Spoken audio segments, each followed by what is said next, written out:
Hi, my name is Shane. I use she and her pronouns, and this is the fifth session of a game of Fate of the Fairy Queen. It's a reskin of Fate of Cthulhu from Evil Hat Games. Last session, our characters managed to defeat the sorceress mob boss Koschei the Deathless, at least for now. And today they're going to move on to Berlin to try and deal with the Red Shoes. This session and this series were organized as part of the Gauntlet gaming calendar. If you're not familiar, the Gauntlet is an online community that plays and talks about a whole lot of role-playing games, especially indie and story games and OSR games. And if you would like to find out more or get involved, check out gauntlet-rpg.com or at gauntletrpg on Twitter. If you're watching this around the time it comes out, we have our Gauntlet Community Open Gaming weekend coming up at the end of March, which is a great opportunity to check out a game with us if you'd like to come play. Let's see, I've lost my tab. Excuse me, how embarrassing. So I and all I needed was to say, and now I'll ask the players to introduce themselves. So I'll just go across the order in the character keeper and ask you to introduce yourself and your character, name, pronouns, anything you want to tell us about yourself or your character. Lowell, can I get you to go first? Sure. My name is Lowell, pronouns he, him, and I'm playing Fadim Bekara, who is European, and we're going to Berlin this time. So I'm kind of excited about this possibility. And I bought up some slightly more intellectual skills last time. So maybe Nice. it'll help. Will help. Maybe. Yeah. What sort of intellectual skills? I think I bought notice and crafts. Cool. I'm pretty sure those are the two that I took to one. Nice. Oh yeah, so it'd be interesting to hear from everyone because you did get some advancements at the end of last session, what changes there have been as well. Thanks. All right, Jose. Hi, everybody. My name is Jose, and my pronouns are he and him. And I'm playing Dr. Alonso Cifuentes, aka Dr. C, a psychiatrist from the present who is gotten mixed up with this band of time traveling commandos and gotten into a lot of crazy shit that he didn't know he was going to enjoy quite as much as he has. In terms of his level up recently, he has gotten a little more crafty, not in the sense of crafts, but in the sense of deception. So he's gotten a little bit better at deceive and also at contacts. Leveraging the people he actually knows, since he's really the only one in this time frame. He's the only one who might know people in this time frame, or maybe you folks know people from your long past. So I thought that made a little bit of sense. Cool, thank you. Sure. Matt? Hi, my name's Matt. I use any pronouns. I'm playing Shanad, also known as Bear. Since last time, I moved a point over. I just shuffled some things around. I put 1 point in contacts from shoot because I think that Shanad had been just good at going into bars and just meeting useful people and being able to single them out. Being a person on the front lines and who's just familiar with working with useful people of all kinds. I bought up Drive. I don't know how much that came from our last session. Maybe I was behind the wheel at some point, but I think Shanad has like ridden a lot of horses and maybe driven some tractors. And so it's a lot of raw intuition. It's maybe not like obeying traffic laws, but there's that. And then I also brought up my empathy from 1 to 2 based on my experience with the SEAL women and that kind of connection made there. And I think I'm figuring out how to read these fairies even better than I had before. Cool, thank you. And Kyle? I'm Kyle, he, they. I'm playing Maeve, the Changeling Infiltrator. I boosted my athletics by 1 and forgot I could do a second skill as well, so I'll be doing that pretty soon. Cool. Fair enough. So just a few things before we start. Don't forget to make sure that your fate points start at least as high as your refresh value. And don't forget as well that your refresh increased by 1 when you got the advance at the end of the last event, unless you have spent that refresh to get another stunt. Also to say, we are using a set of safety tools as always. So the lines and veils are in the character keeper, the X card and the open door are there if you need them. Also wanted to mention the little magic book that you acquired from Baba Yaga last session. So you found like 1 spell in there that you've been able to use. And I think that what I'm going to say is that you've realized that the contents of the book aren't exactly fixed. You haven't actually caught the text moving like it seems to happen when you're not looking, but you're sure that it is changing. So if there is a spell that you'd like to be able to cast, you can tell me what sort of thing it is. I'll tell you what the lore roll would be to find it in the book, or I'll tell you if it's just too much not there. And that's how we deal with that. Because I need to like write any spells that you're going to use, the game doesn't really come with them. It would be great if you could let me know that sort of stuff between sessions, if there's something you anticipate wanting, just so I can get that set up. But we can work something out in the moment if that's what we need. So for today, as we mentioned, you're heading to Berlin. And what you already know from the future that is leading you there is that something weird is about to happen at a club called Der Rote Schuhen, with apologies, of course, for my terrible German pronunciation, or in English, the Red Shoes. It is an infamously exclusive and debaucherous Berlin techno club. There was a particular night coming up in a few days or sooner, where dozens of the patrons died. Others were left catatonic or were institutionalized. Something terrible happened. The authorities just blamed a bad batch of drugs. But later on, when this kind of fey dancing plague spread around the world that led towards the Queen's rise, some people thought that it might be linked to this night at the Red Shoes. Your slightly more specific lead is DJ Bug. You know that DJ Bug will play a set at the Red Shoes on that night, and that he'll be found the next day, or his body will be found the next day in the squat where he lives, having been murdered quite brutally. And that DNA tests will confirm that it's Bug's body, but inexplicably the body will be much older than Bug. So Bug is in his early 20s, this body that they find many decades older, but definitely him. And I guess the other thing that you obviously will know is that you will have worked out the sort of fairy tale significance of Red Shoes.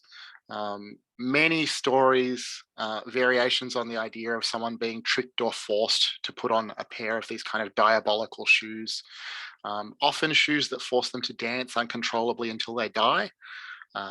Sometimes, as in the original version of Snow White, red hot iron shoes that burn you to death. So different kinds of terrible shoes, but all of them quite terrible. You know that there's a magnificent Technicolor movie adaptation from the 40s about a ballerina who must choose between art and love. Probably not very relevant to today's session, but I just have to mention it because it's such a great movie. In terms of the timeline track, you know that the club is an important place, that DJ Bug is an important person, and that the Red Shoes themselves are an important thing. You don't know yet who your foe will be. That's the kind of like background or backdrop before we get into it. Where I would like to actually start is just some little like vignettes or role-playing scenes to show us how you got to Berlin. So I assume that you flew. I assume that some of you, maybe even all of you, have flown before, but maybe this is new to some of you as well, having lived large parts of your life in the post-apocalypse. So just like to hear a little bit about that flight. So let's start with Fadim. Which of your companions are you sitting next to on the flight? I think Maeve. And how does that go?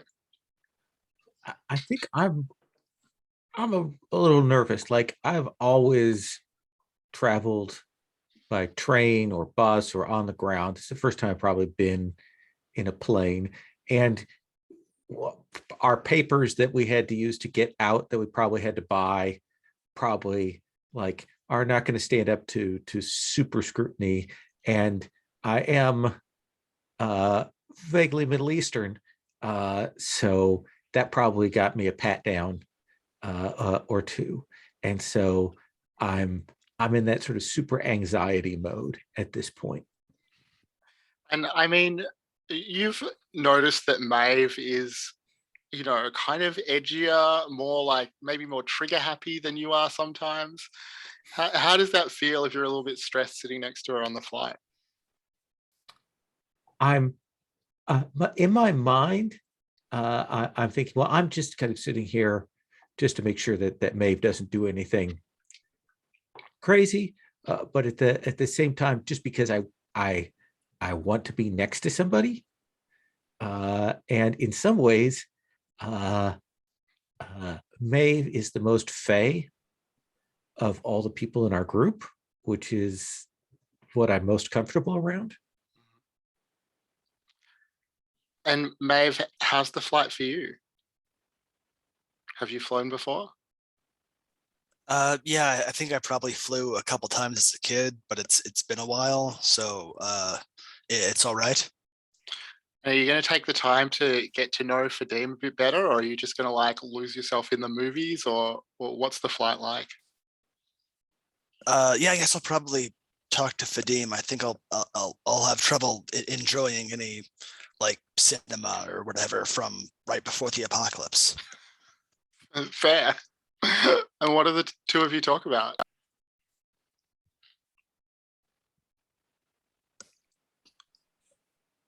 While There's you're that moving. awkward pause. But I like I'm like, so where were you from before everything went wrong? New York City. Oh, so you haven't had you been to Europe before? No.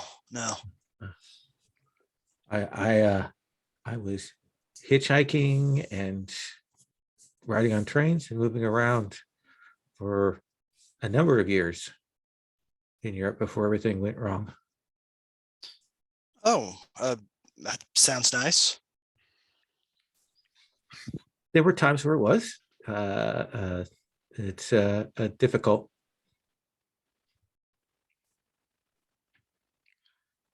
I'm curious whether Fadim's been to Berlin in particular before. Strong Turkish Middle Eastern refugee community in Germany, so undoubtedly has been in Germany and has probably passed through Berlin. Maybe I'm probably racking my brain because we've got a little bit of a Swiss cheese memories when we came back. I'm trying to remember where I was in Europe at this point, and I'm kind of a little nervous that I might be in Germany at this time of my life, but I can't quite put it together. If you like, how do you feel about the possibility of running into your younger self?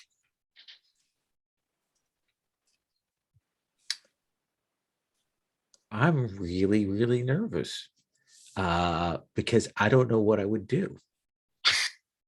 Is there something that you'd want to say to your younger self to prepare them? I know my younger self would never listen to me.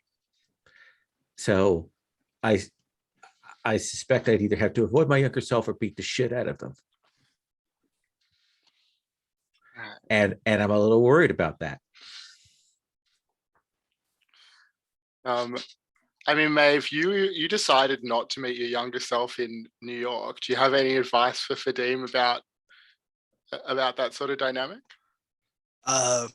Would your younger self sell you out to the Fae? Eventually. Then don't meet them. What about you? I mean, did you even go? Did you like go and see yourself?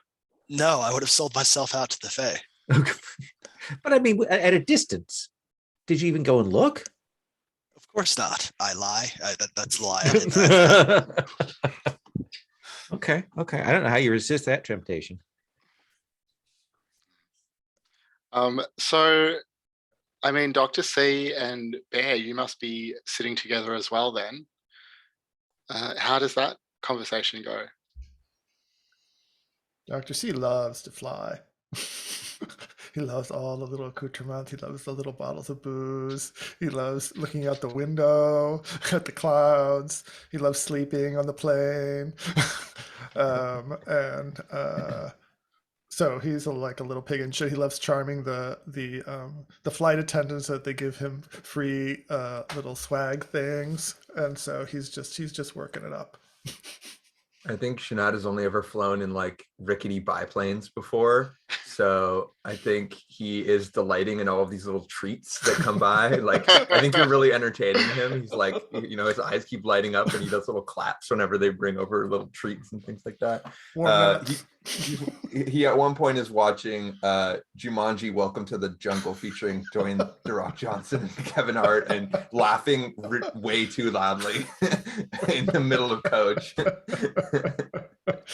And like tugging you, like, did you see that part? We might have a little bit of buzz on too. Yeah, for sure. The flight attendant is very charmed, and so like the little bottles of booze are flowing.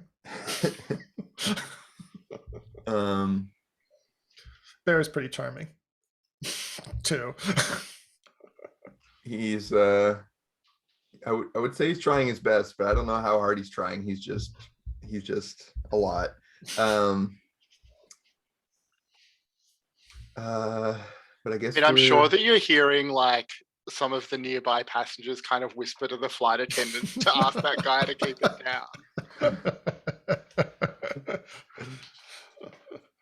Am I breaking any rules? No, fuck them. We're having a good time. Damn right we are. Just like Dwayne. Like Dwayne. Well, he's having a hard time right now, actually, but that looks like a dangerous game they're playing. Like the one we play. Yeah. And I all of a sudden get deadly serious. Mm. Do you feel more acquainted with the sort of games that we're playing now? You seem to be taking to it quite well. It's quite an adventure.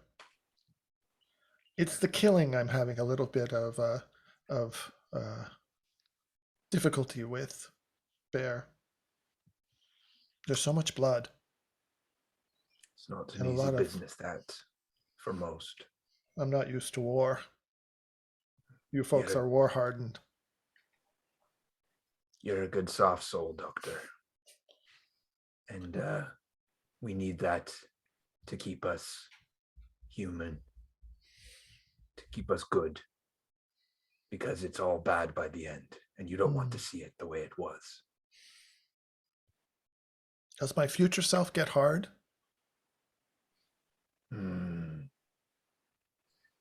You grow a good beard. Better than just my porn stash? I wouldn't. Well, both are good. Both are Both good. are good. Both are good. Good. But it's not easy on you. The future. Sounds like it has not been easy on all of you, on all of us. I keep forgetting I am one of you. You are. I mean, I'm curious about that. Is it weighing on Dr. C that you don't know what happened to your future self?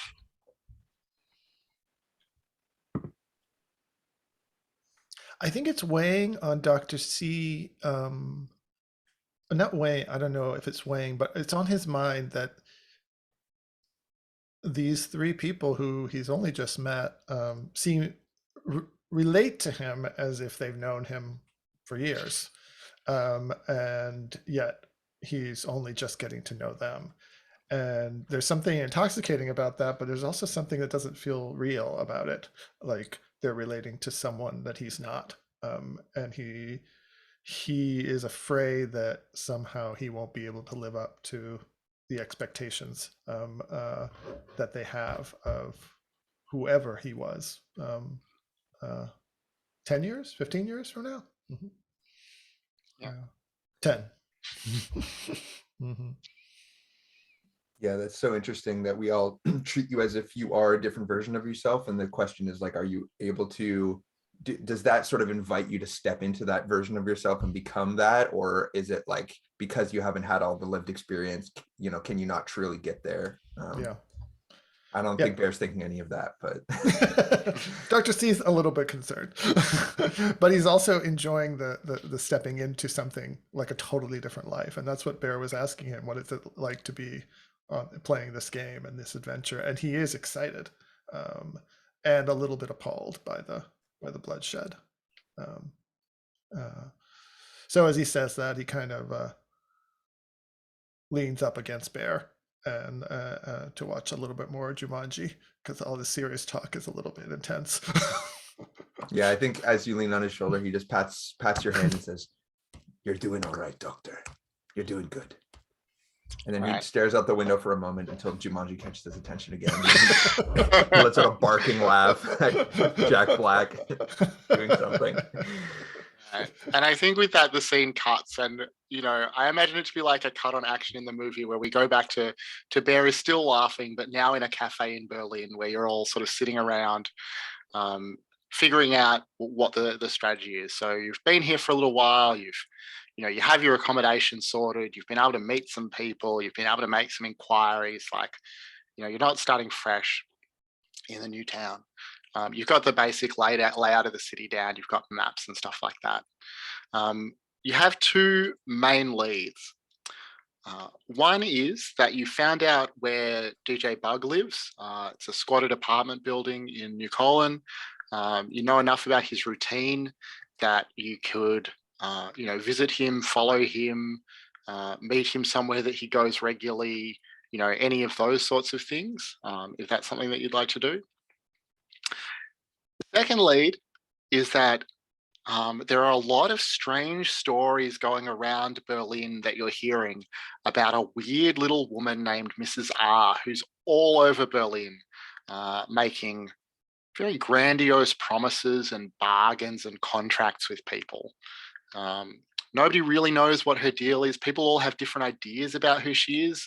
She's a promoter, she's a priest, she's an academic, she's this and that. No two people alike, but definitely making these strange deals with people. And specifically, you've heard that a professor named Eliza Bauer, who is a folklore expert, is going to meet with Mrs. R at the Pergamon Museum at noon today. So that's a second lead. So you're all having coffee or whatever your morning routine is here in Berlin, and you have some time to think about what you're going to do. I would like to try and find, or at least surveil Bug. That's more in my, but somebody come with me who's smart, but that's sort of more my thing. I think if I were going to a museum, I would be followed by security. So yeah.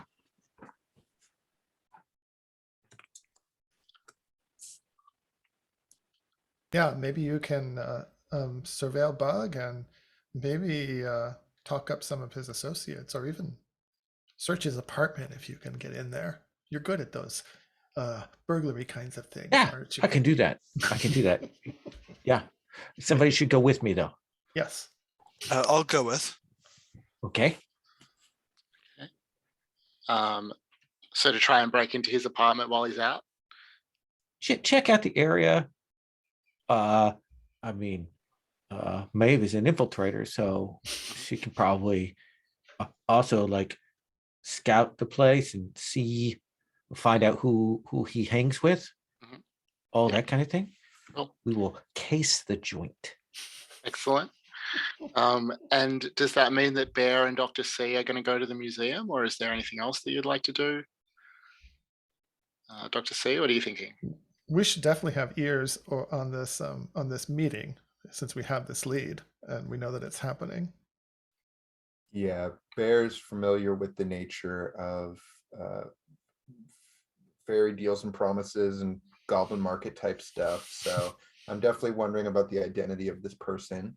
I think Bear also is curious about people in the scene who might have like more to say and like leads and just stuff about DJ Bug. But I think we can confer with the others after they get stuff from the apartment before we go chatting people up. So I think the museum is a good call. And I wonder if Dr. C maybe knows someone at the university where Eliza Bauer works, that he might be able to get some information about her or some other intelligence about her. Because he does meet people at conferences, psychiatric conferences and such. Yeah, sure. That makes sense. All right. Well, I'll start with Fadim and Maeve, and then we'll see how that goes. All right. So, Fadim and Maeve, I think by now you've established that Bug rarely leaves his apartment before 2 p.m. So you get a chance to like sort of check out the scene for a while before he's likely to be out. If you do want to head in there. What you'll Take pictures of anybody who like comes and goes or hangs around too. So you get the sense. So I mean, what you can find out is that this apartment building has been squatted since the 80s. It's pretty like well established and institutionalized. Lots of people clad in a lot of black clothes going in and out, looking like pretty typical Berlin squatter types. A bit arty, a bit political. The Bug, I think, is on the 3rd floor. There's a corner apartment. You can see the window, but you can't particularly see anything that's going on in there. I think you'll be a little surprised knowing that he generally doesn't go out until the afternoon to see young Bug emerge from the main doors around 11:30 and start walking, it looks like, towards the bus stop. What do you do? I look at Maeve because this is really more Maeve's thing. I guess we should follow. Okay. All right. We follow. Are you making an effort to be stealthy, or are you just going to go down and jump on the bus and see what happens? Yeah, I'm going to try to be stealthy. All right. Well, the one of you should make a stealth roll, and the other one can assist if you have the. I have stealth, so I will assist. Your stealth is better than mine. You should. What? You should, yeah. Okay, well then I'll roll. That feels like a trap. Safety and resources. I always forget to bring up the roller. I'm just going to roll the opposition, see how observant Bug is. All right, Bug's rolled a 2, which is quite good for him. Yeah.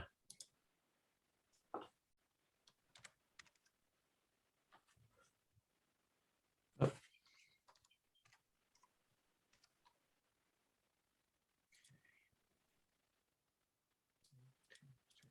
Four. Roll this +2. That gives me a 0. All right. Well, that's going to see you losing him. I think that I'm going to invoke an aspect here. Let me think what's going to be appropriate. Could I invoke an aspect to help him if I'm assisting? I don't think that you can. Sorry. But you should give him a +1 if you're assisting him. Yeah. Right? Yeah. So I'm rolling with a +3, so that still puts me at a 1. So if I invoke an aspect, I can get myself to a 3. So I mean, just for like, because it's a role to be stealthy. Like, you can still follow him with a failure. He's just going to notice you. Of course, you're also welcome to use the aspect if you do want to make sure that he doesn't notice you. let me think here how I want to play this.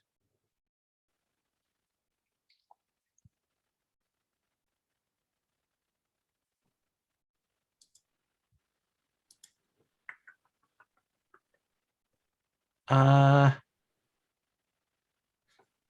will take the fail. All right.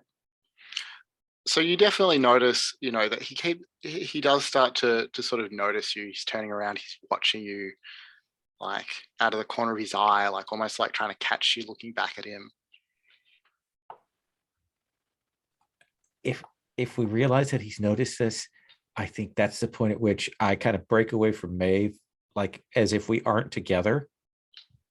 Mhm. And I go up to him and I say, are you DJ Bug? I mean, he will be flattered. He's not gonna pass this up. It's like yeah, you've seen me. He's obviously very excited. This clearly does not happen often. Oh yeah. And I kind of sit down. Yeah. We've read some stuff about his show, so I think we've done a little Sure. bit of background on him. So I'm like, oh yes, and I'm talking about stuff, and I just absolutely want to keep his attention Mhm. while Maeve kind of follows. That's my goal. Okay. Maybe are you gonna hang back, or do you want to use the distraction for something else?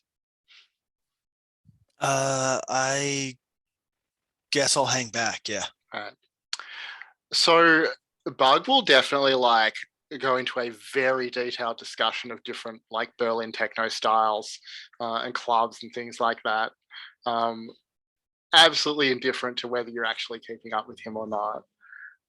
But as the bus continues on its journey, he does start to get kind of colder, and he kind of, obviously wants to break away from the conversation. Like he wants to go somewhere and he doesn't want, like, this is clearly the impression that he doesn't want you to know that that's where he's going.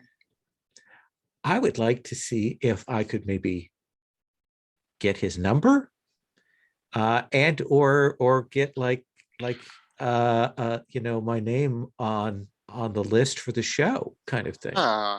So he will definitely give you his like Instagram profile, like so you can follow him and stay up to date with his gigs and stuff like that. Is that a way that you can message him that way? I want to push this with rapport. Okay. I want Yeah, to go ahead. try and push this a little hard to try and get him a little more interested. Yeah. Are you trying to? Is this like a create an advantage roll, or is this like an overcome roll? I think it's an overcome. Mhm. But the first thing I'm going to do is I'm going to spend a fate point to re-roll on that. And I think this is me like, I don't want to do this, but this is what we need to do. So I'm going to spend a fate point on the dutiful when in service and re-roll.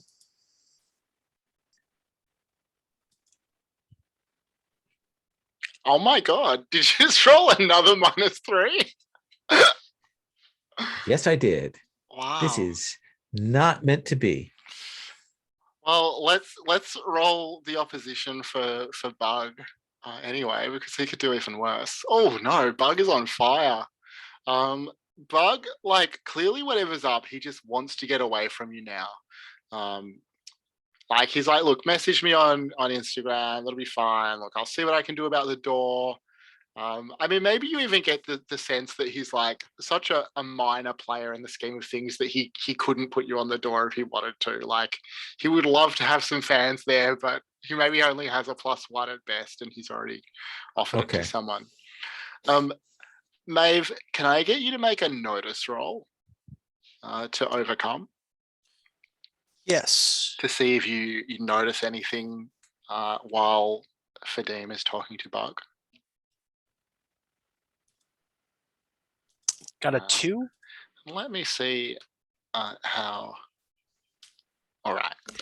So you definitely notice that Bug is trying to be subtle about it, but he's hiding something from Fadim. He's holding on to something, sort of shuffling it deeper into his bag to make sure that she doesn't notice it. Can't quite tell what it is. It looks to be some sort of papers or something like that. Unclear why he would be, obviously unclear why he's concerned, but clearly is trying to conceal it from someone. But before too long, he'll get off the bus, and I mean, do the two of you, or does one of you follow him? Do both of you follow him? I will text Maeve. Follow him. I'll get off at the next stop and come back. I keep following. Okay. And where he's going to end up, he's not particularly adept at trying to lose someone following him, so you'll both pick it up pretty easily. He makes his way to a bookshop called Shakespeare and Sons, and you can see that there's some sort of event going on there, like well, it's obviously a book launch or an author signing or something like that. And we'll come back to that scene and see what happens at the bookshop.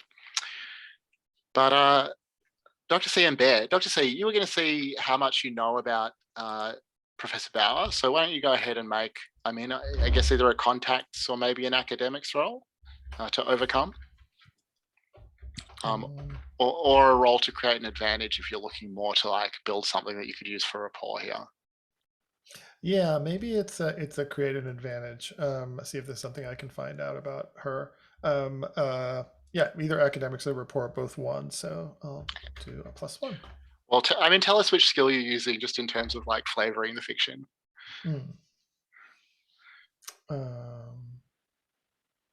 Is it more like a personal or a professional contact that you're looking for? I think it's a professional contact. So maybe we'll just use academics. All right. I think that we'll just have an opposition of 2 for this. She won't roll for it. Okay. Here we go. So I got a 1. So not creating an aspect. You can let that sit, or if you want to invoke an aspect to bring it up to a success, you'll get an aspect with a free invoke on it. No, I think he goes through his maybe he talks to someone, but maybe he also just goes on the university website to see what he remembers about her research, and he doesn't really come up with anything that might help us. So maybe it's just a bust. I mean, you'll definitely like find her picture so you're able to recognize her at the museum. Right. You'll see that she does, she's a folklorist. She's done a lot of research around fairy stuff, stories, things like that. So you'll establish that sort of basic info. Okay. And then the 2 of you arrive at the museum. You are in the famous big front hall of the Pergamon, famous in part because they shipped a giant 17-meter tall fairy gate from Ireland and installed it in this room, along with various other items from throughout antiquity that are connected in different ways to Fey lore, or stories from different parts of the world about odd little creatures and things like that might be connected. The wall is, it's huge and imposing. It has, odd little motifs running through it that look a little bit like spindles. And yeah, you walk through the gate itself to get deeper into the museum and see other parts. And as you arrive, you will see the professor in the corner. Well, actually, can I get one of you to make a notice roll? Whoever is better at noticing stuff, with the other to help if you have notice. I think that's Bear is better. I don't have any notice. I'll make it. I'm also deeply uncomfortable walking through the gate to get into the rest of the exhibit, because I have seen many a gate like this in my homelands, and it immediately brings me back to places I shouldn't have gone and to meet people that I maybe shouldn't have met. Here goes. That's a 2. All right. I will roll opposition for this one. All right. So you definitely notice. So in the corner, you see the professor is meeting with this odd little man who is holding some sort of ornately carved box. He's wearing a blood red hat. And you notice that scattered around this room are 3 other, like similarly short little people, all wearing these same style of blood red caps. Red caps. Red caps. Careful. And you see You see that the red cap that's meeting with the professor hands the box to her. They're having some sort of quiet conversation, and then he steps back a little. What do you do?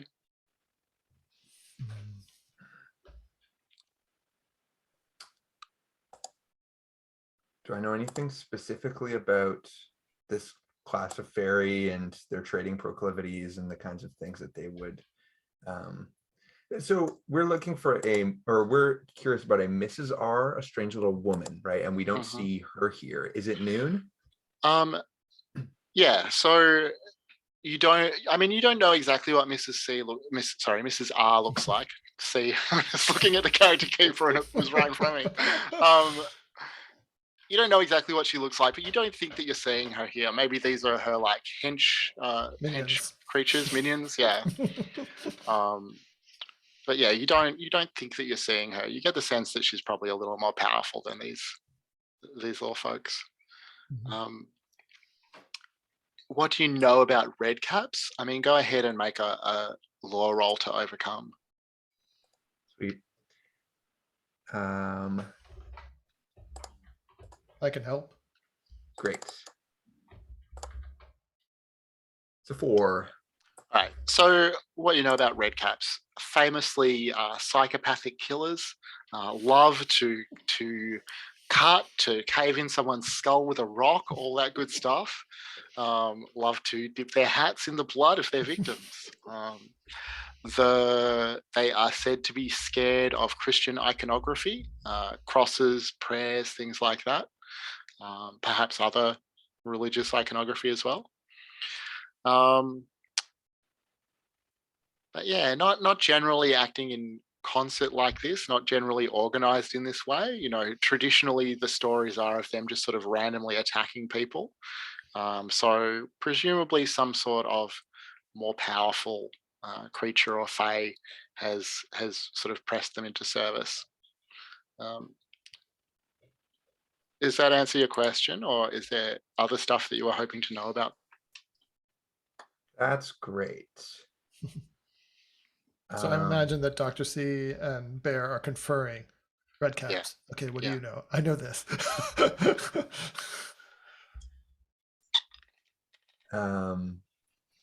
First of all, Bear lets out a low growl as he kind of walks around the exhibit. So they've handed her a box. Are they basically like completing their trade and getting ready to make off? That's the impression that you get. Although it looks, actually, I think that what you'll see is that they're still watching for something. They look almost ready to go, but like they expect something to happen. Can I try to perceive what they might be looking for, whether it's violence or someone else to arrive, or just what I can sense that they're not leaving and they're expecting something? Yeah. I guess that's probably a notice roll, or was there something else you were thinking about? I was thinking empathy, maybe. You can empathize with the psychopathic little fake killers. All right. Yeah. Go for it. So Watching their little faces. Yeah.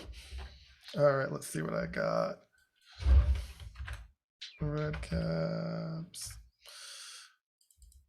All right, let's see. All right. So I got a 2. They're going to roll opposition. They don't want you to see what they're doing. They have a bonus for stealth. No, they don't. So, all right. So you like follow their eyes. You realize that all of them are looking very pointedly at that box that they've just handed to the professor. And you see that her hand is going to the lid of the box, and she just gently starts to crack it open the tiniest bit and peer inside. What does Bear do? We gotta stop this. As soon as Bear like sees that the trade is happening and like they're waiting for something, he starts humming a hymn, and he's like strolling kind of like accidentally towards them, but basically purposefully towards them. And Bear is going to basically like pretend to be a tour guide. And is it, so the professor's just here for a meeting. She's not doesn't have a kind of placement here, isn't doing any kind of talks or anything. This is just like her chosen meeting place. Yeah, that's what you think. All right. Well, I'm gonna pull a Fadim here. And, We've learned. Don't excuse me. rope me into this. Well, let's hope it goes better. So yeah, I call to her. Excuse me, and I just like come bustling up in a very obvious way. This may be I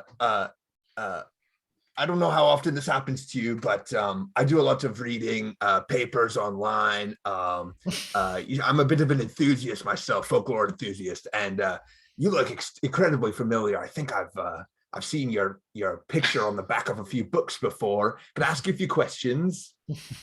So she will definitely like stop opening the box. So the box is closed for the moment. Sorry, were you going to say something else? We'll go ahead and make a rapport roll to see if she's willing to engage with you. Yeah, I'm just trying to be as big and charming and blustery as I can and basically sweep these little red dudes aside. It's a 1. So she's going to roll opposition for this using will. All right. So everyone in Berlin apparently is extremely susceptible to being flattered by fans. Wouldn't you if you were a folklore professor? How often does that happen to a folklore professor? or like a minor DJ who can't even get you on the door in a Berlin club.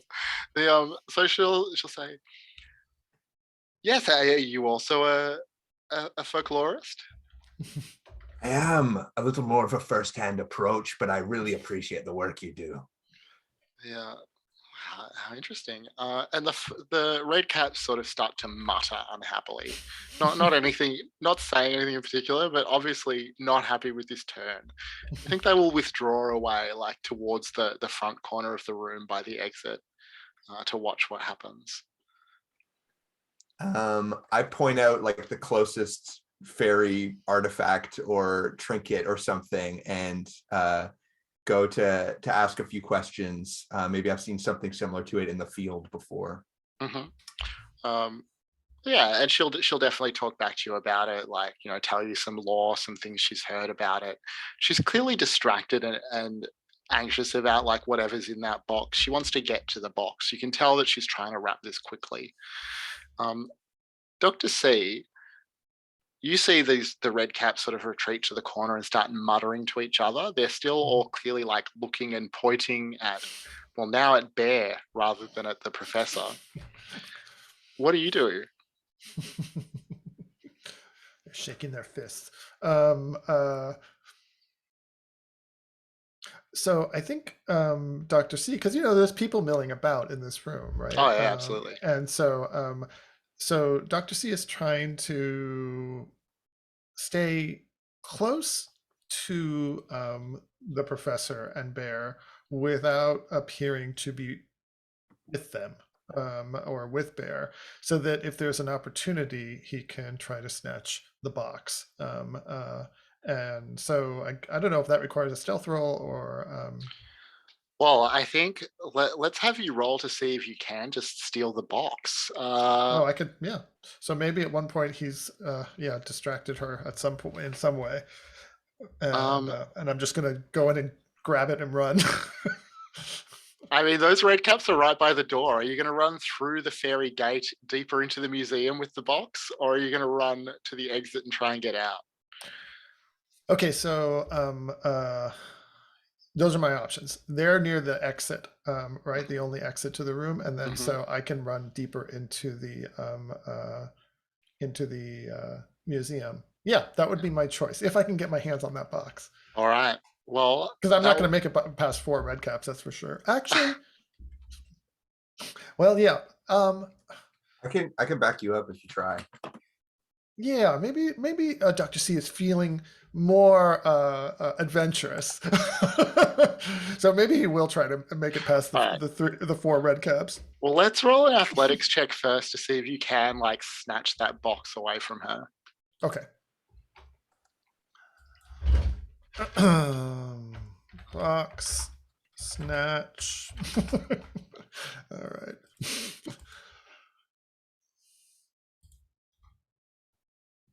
It's a 1. All right, she will roll her opposition to that. Oh, 2. so she's gonna hold on to it, and she's gonna like. I mean, unless you want to use an aspect and change this outcome, she's gonna scream as she realizes that someone's trying to steal this box from her. Do you want to spend a fate point here? Sure, I'll spend a fate point to grab it. Also, what aspect are you invoking? I think I will invoke an iron fist and a velvet glove. The velvet glove Nice. allowing me to slip in and grab it. All right.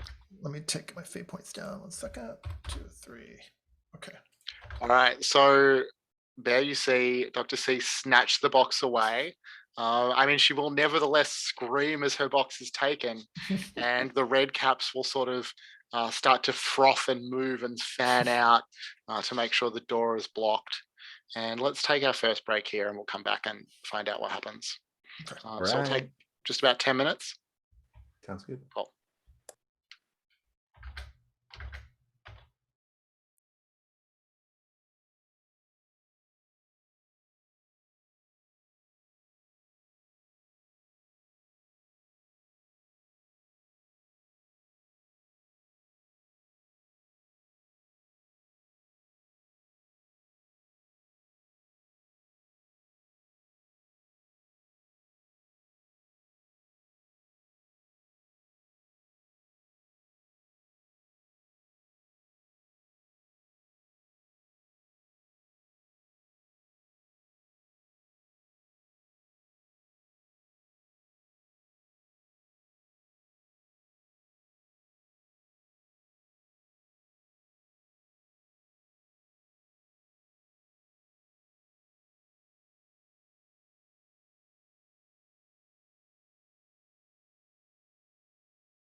All right. Are we all ready to continue? Yes. Cool. So, Fadim and Maeve, why don't, so the two of you arrive at this bookstore, something's going on there. Like you're going to get at least the basic information about what's going on, but how about one of you makes a notice check to see if you notice any of how well you go with the details. Sure, I'll do that. And definitely Fadim can help if she has notice. Talk about what you're noticing. Ooh, on fire. So, I mean, what both of you see immediately is that it's a book launch for a French author named Celeste Lemire. She is launching the German translation of the final volume of her young adult trilogy, Four Against the Queen. And you can tell from the kind of imagery around you that these books are about the Fae or some sort of battle against the Fae or something like that. Lots of people have turned out. It's relatively popular. It's taking off. She is probably as you arrive, she's giving a reading in French accented German. Do either of you speak German? I don't. I probably have enough to get around, Yeah, kind of thing from my growing up and moving through here. yeah. So she's giving this reading in German, which isn't her native language either. But Maeve, what you pick up that is a little bit like less obvious is the unmistakable family resemblance between this author and DJ Bug. It's got to be his mother or some other sort of close relation like that. Bug sort of slides in at the back, stands at the back of the crowd, stands out. Mostly it's young kids and their parents who've come for this reading. He's probably the only sort of Berlin hipster in his black cloak at the back of the room. What do you do? I will stay further away because Bug has seen me. But essentially, I'll keep an eye on the exits. Move around. That way, if Maeve needs me to be somewhere, I am ready to be there when she texts me. And Maeve, what about you? I guess I'm gonna find a pamphlet or something, just read up on this, see if I can pick up on anything. Yeah. Yeah, I mean, you could definitely just look up the Wikipedia page for these books on your phone or something like that to find out more. Does that sound like the sort of thing that you're going for? Sounds good, yes. Yeah. Okay, so what you find out is that this trilogy has been gaining steam. It's definitely becoming more and more successful. It is about a group of 4 sort of heroes, main characters, who come together to stop the evil fairy queen from conquering the world, or to kind of overcome her after she's already conquered the world. Just from the Wikipedia summary, the similarities to your actual situation are unmistakable. She somehow knows something or is connected somehow to what's going on with the 4 of you. I guess what you'll find out specifically about the book that she's launching today is that this is the final part of the trilogy. And in this book, one of the characters, who is some sort of healer or doctor, strikes a final blow against the evil queen, but in doing so, falls into a sleep that lasts for 1,000 years. Is there anything else that you want to ask about what you might get about these books from, the sort of online summary? Can I look into the author, see if her identity checks out? Do I know anything about her? Yeah, I mean, nothing really notable. She'd written a number of young adult novels prior to this. These are the first ones that have met with any success, and it has been a bit of a overnight sensation. You know, there's plenty of reviews that indicate that her previous books weren't that great, and that there's a real like radical increase in quality with the new trilogy. She lives in France. You know, she's just here for the German language version launch. Okay. Fadim, while Maeve is sort of Googling this stuff, you're just sort of hanging back, watching the exits, stuff like that. A short woman steps up next to you and says, Fadim, I could help you. You want revenge against the woman who controlled you, don't you? That's something I could provide. Turn and look.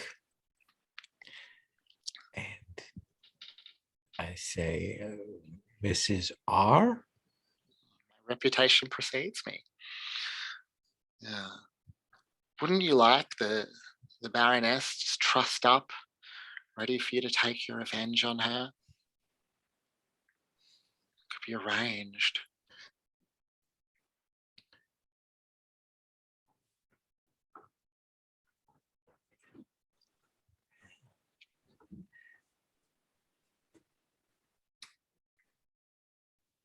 That assumes that things go as they are supposed to go, which is what we're trying to avoid here.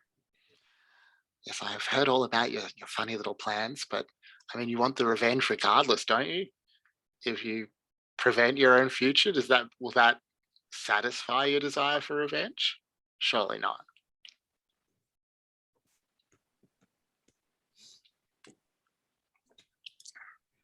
Take my fate point. I will turn down the compel. I will spend the fate point to resist. All right. I will grit my teeth. And what do you do? Or what do you say? I say, could we make a different bargain? Or is it only these things that you're willing to give gifts on? Oh, tell me what you'd like and I'll see what I can do.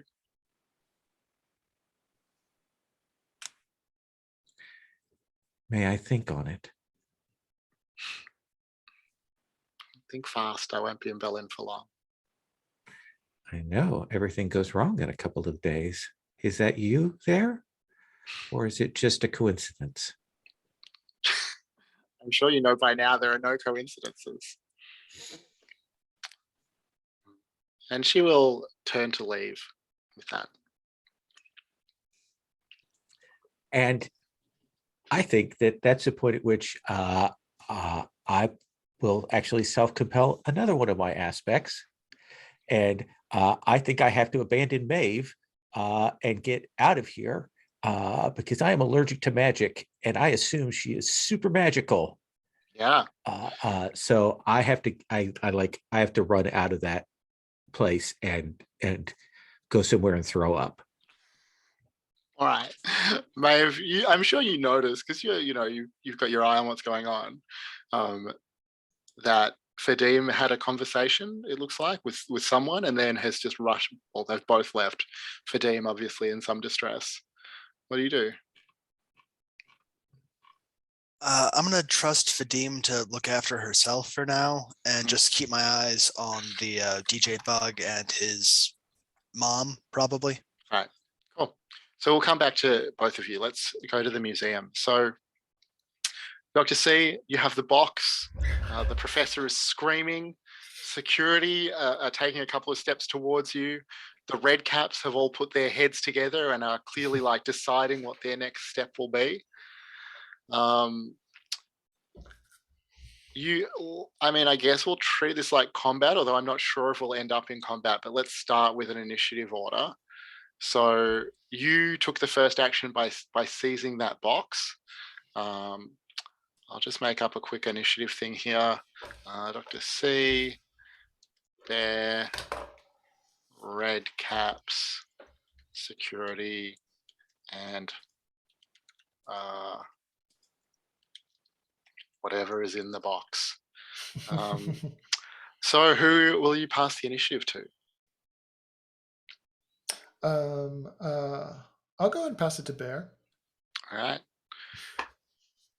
Bear. I would like to create an advantage for Dr. C by pulling a vial out of my vestments and cracking the top off of a small bottle of holy water and trying to create a barrier, or trying to drive back the to have the power of Christ compel the red caps to stay where they are. Yeah. What skill will you use to create the advantage? My stunt is to use lore to create the advantage, to kind of Yeah, use the that sounds knowledge good. I have of wards and things. The red caps will roll opposition, but probably it doesn't look so good for them.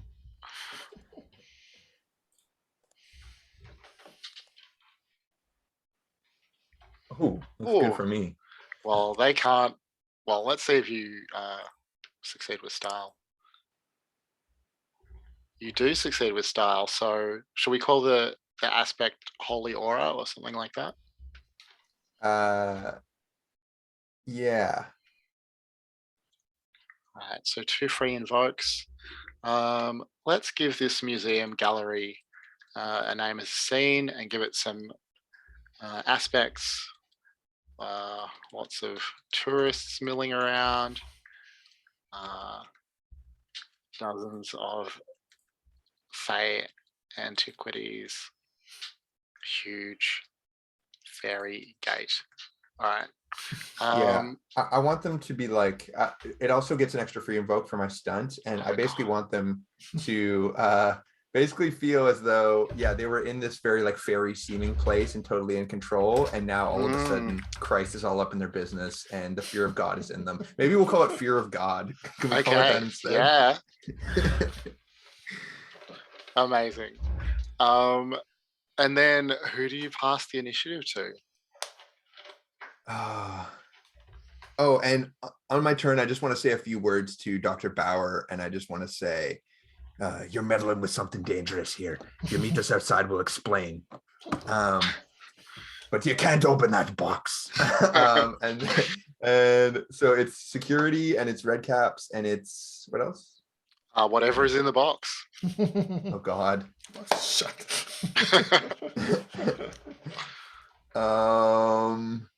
I'll pass it to red caps. All right. They are going to. So they've been having this like muttered conversation. When they see that you have stolen the box and that the screaming is happening, that you're splashing this holy water around everywhere, they're going to run. They're just going to leave the scene, dash out the door, and head off across Museum Island to wherever they want to go to.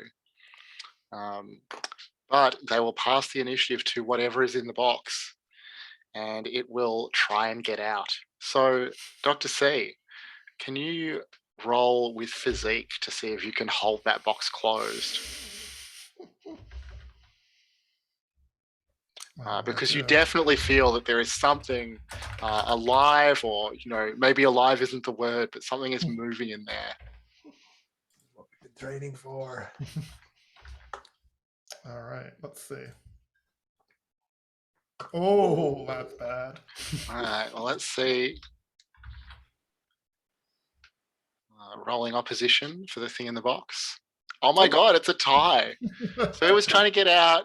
What happens to on a tie on an overcome? Let's have a look.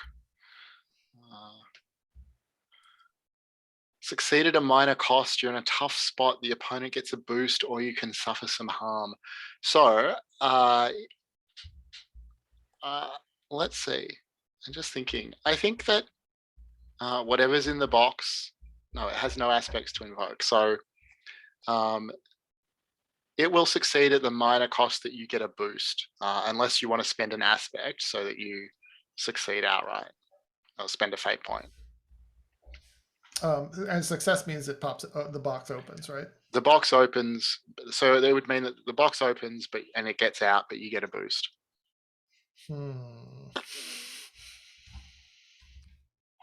It's more dramatic if the box opens, obviously. All Remember, right. you're passing to security next. Oh, we're passing to security next. It might be good to like have a distraction, right? Yeah.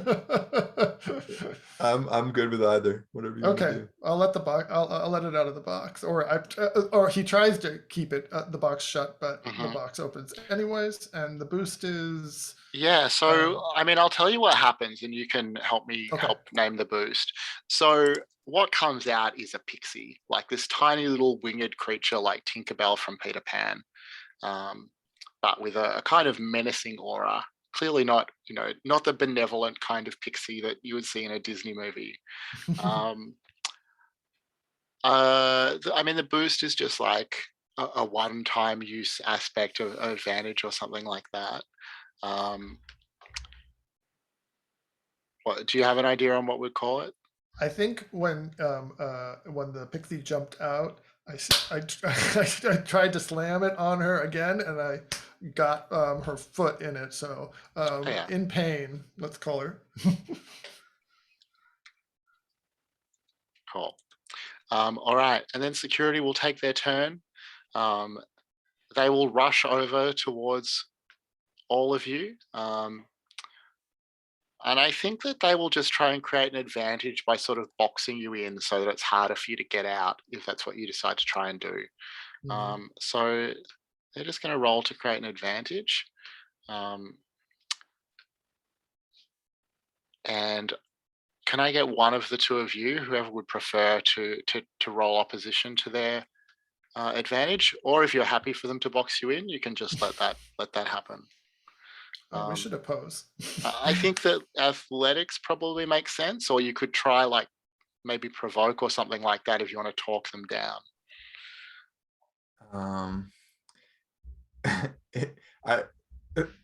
I definitely want to like pretend like this is some fairy exhibit, little like bit of theater that we're doing in the room, but I have no deceive, so I think that's really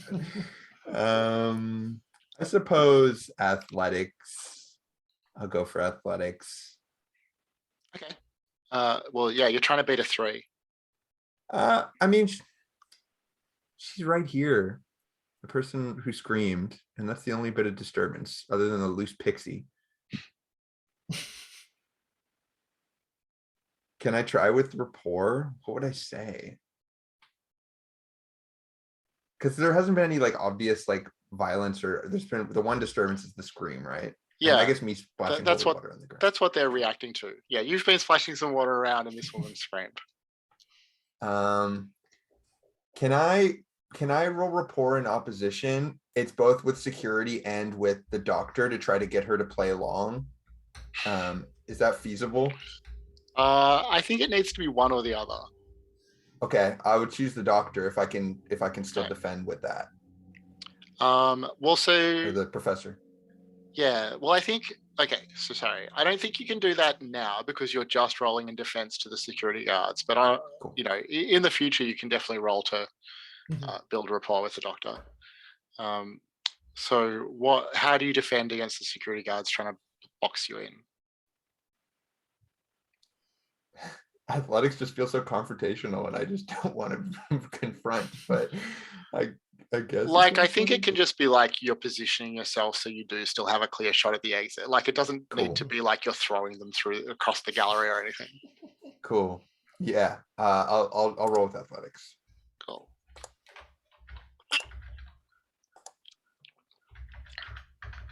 Ooh, that's great. Can I help? Since I'm also kind of maneuvering myself. Yeah.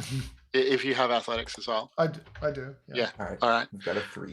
So that will make it a tie, which I think means they create a boost for themselves.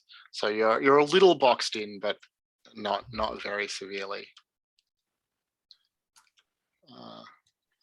All right. I'm just thinking about whether initiative still makes sense, but the pixie definitely wants to do some damage, so I think we are still in initiative order. So security have gone or pass the initiative. Well, I think the security guards will pass the initiative back to Bear because you've kind of reacted like you're going to interact with them. But I'm going to go back to Maeve and Fadim before we go to our second round. But just remind me that I said that Bear would go first if I forget that. So Maeve, the reading finishes up.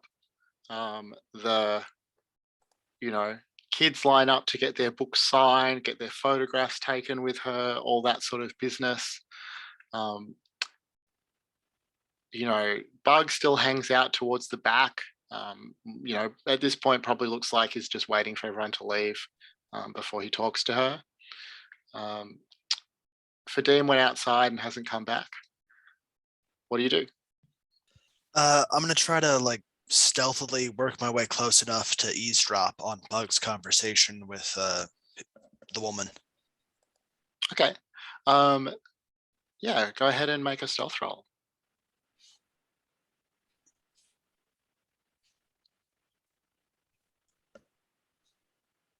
Two. Okay, I'll just roll opposition. All right, so you get close enough to hear them. The nature of the conversation is that it is clear that that's his mum, and that she's very worried about him. To an extent, just the normal sort of parental concern you might have for a kid in his early 20s who's living this weird squatter DJ lifestyle. But it seems like there's more to it than that. She doesn't come right out and talk about anything supernatural, but there are sort of hints in that direction that make you prick up your ears. And he is very dismissive of her concerns. In fact, what he'll say is something to the effect that his career is just about to take off. And, he kind of treats her like she's trying to interfere, almost like he thinks she's jealous or something like that, but totally indifferent.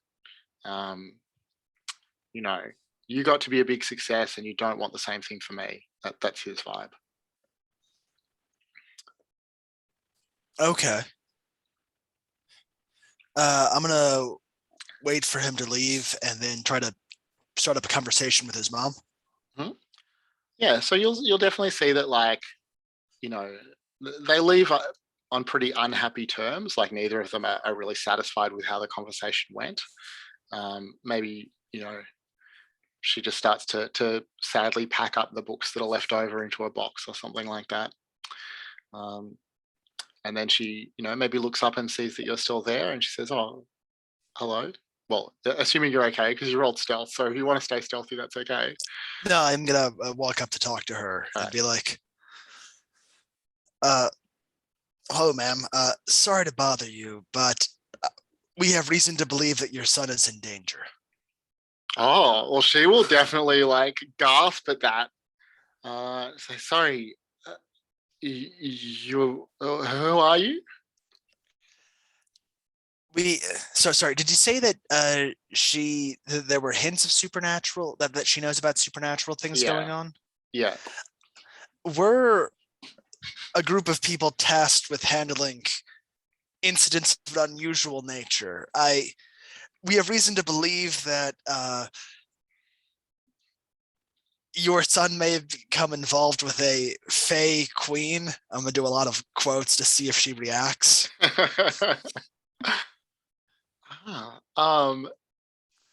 Well, do you want to roll to deceive? Yes. I mean, I don't know that you are exactly deceiving her. I mean, it's kind of deceptive in nature, isn't it? Even if some of the things are true. Mm-hmm. Yeah, so go ahead and roll to deceive.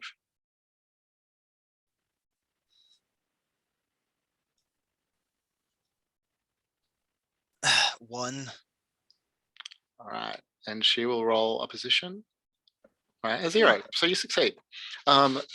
So she breaks down in tears, and she'll say, "Look, we can't talk here. Can we go somewhere The bookshop staff will, see that she's upset and offer her a private room or something where you can talk. And she will tell you that she's, hoped for so long that she would find someone who would be able to help her. She's so relieved to find there are people like you. When she was younger, she wanted to be a successful author so bad. She thought that she would give anything. And when this strange little woman offered to make her a success if she just promised her firstborn, it just seems so absurd. Why not agree?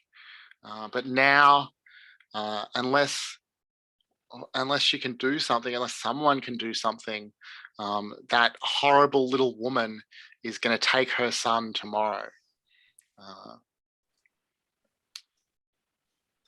The only way out, the only way that I know out, is if I can find out her name. If I can tell her her real name, then she says that she'll leave, that she won't take my son. This woman who made the deal, is she known as Mrs. R or Miss R? You do know her, yes. I've heard of her. This is very good to know. Thank you. We will do everything in our power to save your son. Thank you. And she'll definitely give you her card or something so that, if you need anything else, if there's any way that she can help, all that sort of thing.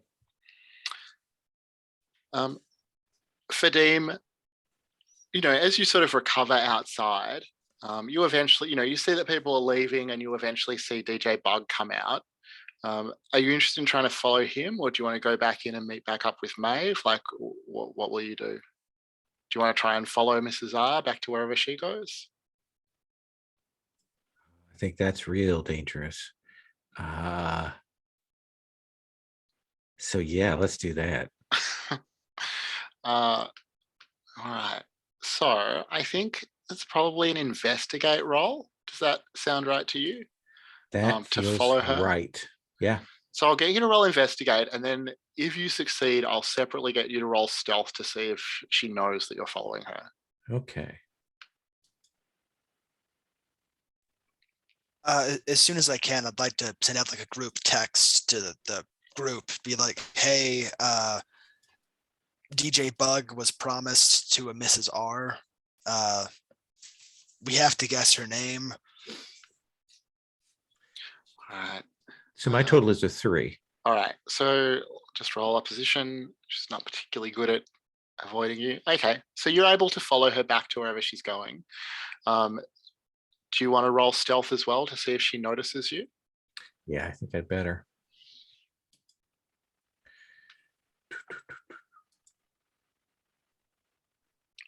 So that'll be a 1 at this moment. All right. She'll roll opposition as well.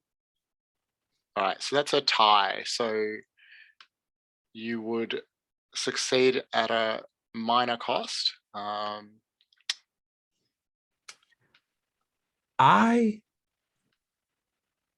would like to spend a fate point and invoke an aspect. Mhm. And I think it is that while she might be watching for stuff, there are all these people who want things around. We're in Berlin. There are all these people who have things they want, and I think that this is delight. This is a cornucopia of people that she could draw from, and I'd like to invoke the resist anything except temptation aspect. Yep. So, I mean, you definitely see as you follow her that she does just stop regularly to strike these odd little bargains with people. So yeah, and of course that means that you'll get a tick on your timeline track. Are you going to mark that? I will go ahead and mark that. Cool. It goes on the resistance track, right? Yeah. Okay.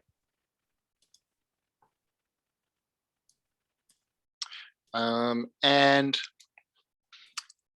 you eventually follow her back to where she's made her little headquarters, her base, her lair in Berlin. It is an abandoned East German theme park from the 70s called Spree Park. It's a big fenced off lot.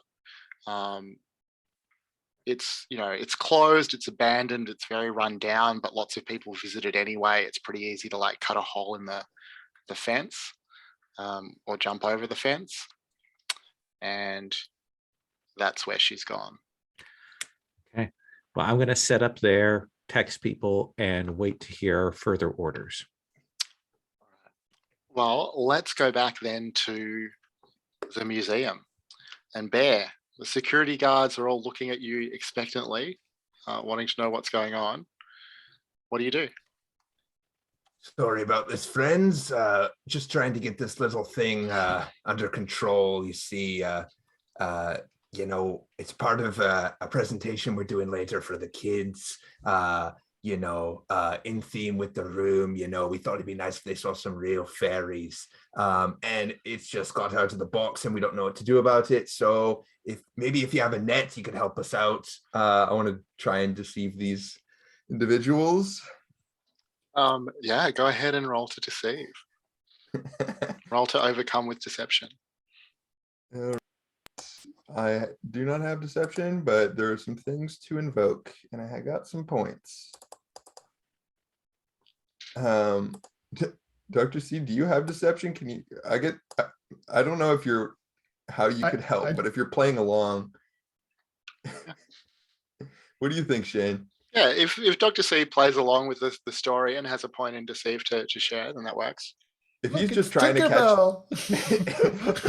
if you're just trying to catch the pixie, I think that's something. All right, here goes. To 0. Rolling opposition for the security. That's a tie. So you succeed at a minor cost. I think I'll spend. All right. What aspect are you invoking? I think, does it work here to invoke what fools these mortals be? It does seem like it would. Okay, cool. And that will be another tick on the resistance track, which I think will get you a ripple. Sorry, I'm just going to clear off the ripples from last time because we've already applied them to the timeline track. And so what I'm doing with all this is I'm trying to like wink, wink, nudge, nudge at Professor Bauer the whole time. Like, you're on our side, Fairy Lord, you get this. Like, I'm trying to ingratiate myself to her and get her to play along the whole time. And I will make actions for that eventually, but that's kind of. Yeah, you're setting that stuff up. That works. All right. So I've cleared the timeline track for the resistance and added a ripple for the resistance, just so you all know, on the timeline track tab. All right. And who will you pass the initiative to?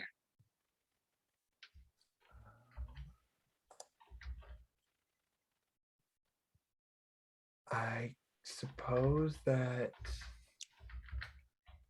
we're back at the top, right? Yes. And it's Dr. C and the pixie and the security. Yeah, the red caps are gone, so you can kind of take them out. All right, I'll pass to Dr. C. All right, Dr. C, what will you do? There's this angry, wounded pixie flitting around.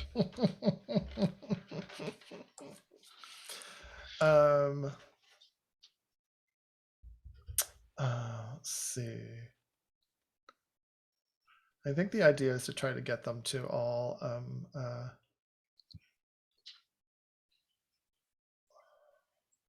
I think I'm going to try to scare the pixie using my my stunt. So she's already got a squished foot. And her red caps are gone, and her quarry is not here. And so I'm going to attempt, a mental attack using my disturbingly insightful stunt. And what do you say, or like what is the disturbing insight that you have about this pixie? Well, when he was having the discussion with Bear about the red caps, and he was remembering how much fairies hate scripture, and so he's going to, since he's relatively close to the pixie, she just escaped. I think it's a she. Is it she? And they've just escaped. And so he's going to quote Genesis, it looks like. Oh, nice. And it's whoever sheds human blood, by humans shall their blood be shed. For in the image of God has God made mankind. I want her to get scared like all these humans are around her, focused on her all of a sudden because Bear brought their attention to Bear on her. All right, go ahead and roll. Okay. Where's the roller? Okay. Do you need a link? Okay. Pixie Fright. I got it. And I'm using empathy because that's how the stunt works. And let's see what happens. It's a 4. All right, she's gonna roll to defend. Oh, Poor thing. That's 8 shifts. that is 8 shifts. So There's 3 free invokes and fear of God too.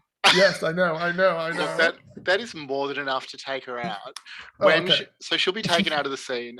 Do you want to like describe what that looks like? Does she fall to the ground? Does she pop back into the box under your control? Like, Oh, does she vanish in a puff of pixie juice? Like, what happens?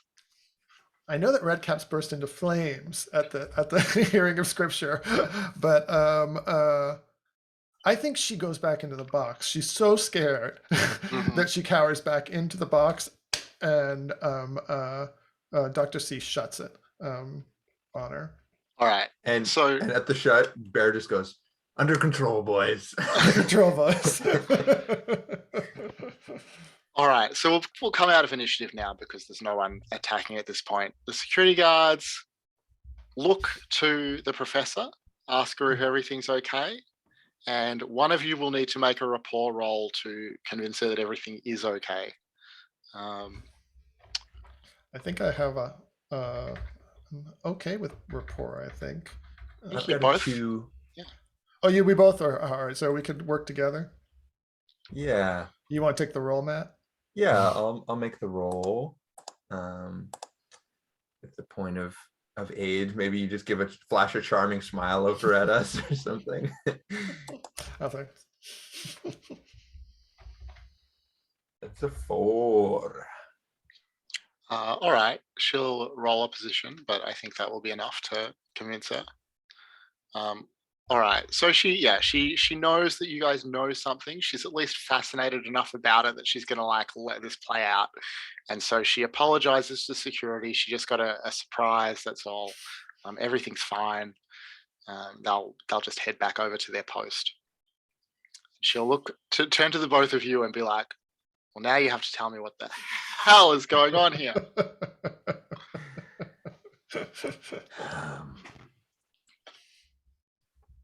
Well, you heard the scripture, did you?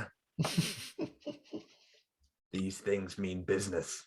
Human blood is what they're after. Yours, if I'm not mistaken. You haven't made any deals, have you, I mean, Professor? not a deal exactly, just more like an offhand remark. I mean, you know, when I said I would give my firstborn for proof that fairies really existed, how could I can't believe this is happening. My dear, you have not read those stories that you study so well. This is the thing with you, folklorists. You got to get your hands dirty. You got to really get in there and talk to them. Well, don't talk to them because that'll end badly for you. But I mean, that means she did provide the proof. My daughter. What? we're here to help. Do you know anything about this woman that you spoke to? Any details at all? Where she came from, who she was with, what she called herself, other than Mrs. R? Not really. She was just in the pub where I was drinking when I made that remark.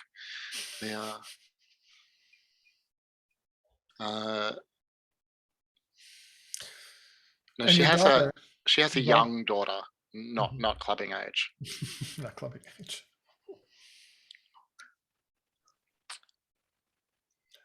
Well, you're wrapped up in it now, my friend.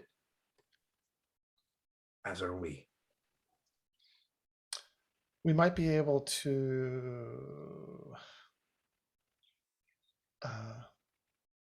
Well, if the deal is with Mrs. R, Mrs. R will have to come to claim her payment. Perhaps we can protect your daughter and trap Mrs. R at the same time. So can I suggest here it might make sense to just bring the group back together? You've all like learned Mhm. some things. You know where Mrs. R has her headquarters. You know a few of the deals that she's made, a few of the places she might go. Do you all meet up like by the fence outside Spree Park? Do you go back to the cafe that you met at this morning? I like to suggest that we meet somewhere a little more formal and quiet and bring both of these mothers together. Mm-hmm. Oh yeah, because we've seen the text from Maeve, Yeah. and so we know that there's another mother involved. Mhm. So we can tell Dr. Bauer that she's not the only one who's made one of these bargains. Yeah, and she'll be suitably horrified by that. She'll start like mentioning all these terrible examples of bargains from fairy tales and Now folk- she thinks of folk it. all right. And when you say somewhere more formal, like what sort of setting are you imagining? Like if one of them can arrange an office or like a house or something where we can like hole up a little more privately, but have some space. Yeah, Oh, office yeah. hours at the folklorist. At the fourth floors. university. Yeah, I think that makes sense that she'll offer to use her office at the university. And let's see, Celeste Lemaire will, she has quite a busy schedule, but she's definitely willing to take some time out for this. So you all meet back up at the professor's office. Introductions have happened. The two mothers have met. They're both very worried, very eager to help if they can. Mhm. What do you do? So in the original tale,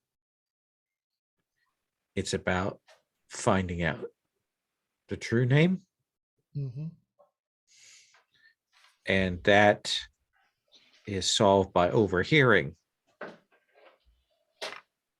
Rumpelstiltskin speaking it when they think they're by themselves. Mhm. I don't know how likely that is. Might find a way to bind her and extract a promise for a deal. Silver chain, iron chain. I think the other question is also in the tale, at least some versions. I look down at my Wikipedia page and I look back up. Rumpelstiltskin thinks that like a devil or a witch has used their magic to give the name, Mhm. which indicates that that's something that could happen. Hmm. What do Well, you mean do by have that? a little magic book. I do look at the book and I go, so clearly her name can be determined via magic or infernal powers. I look at the two women.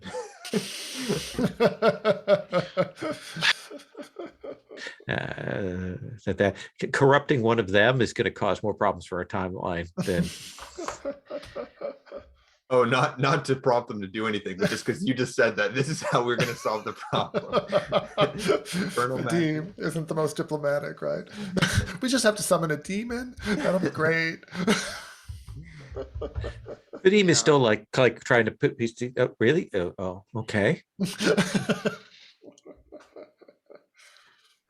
But she tried to make a bargain with me.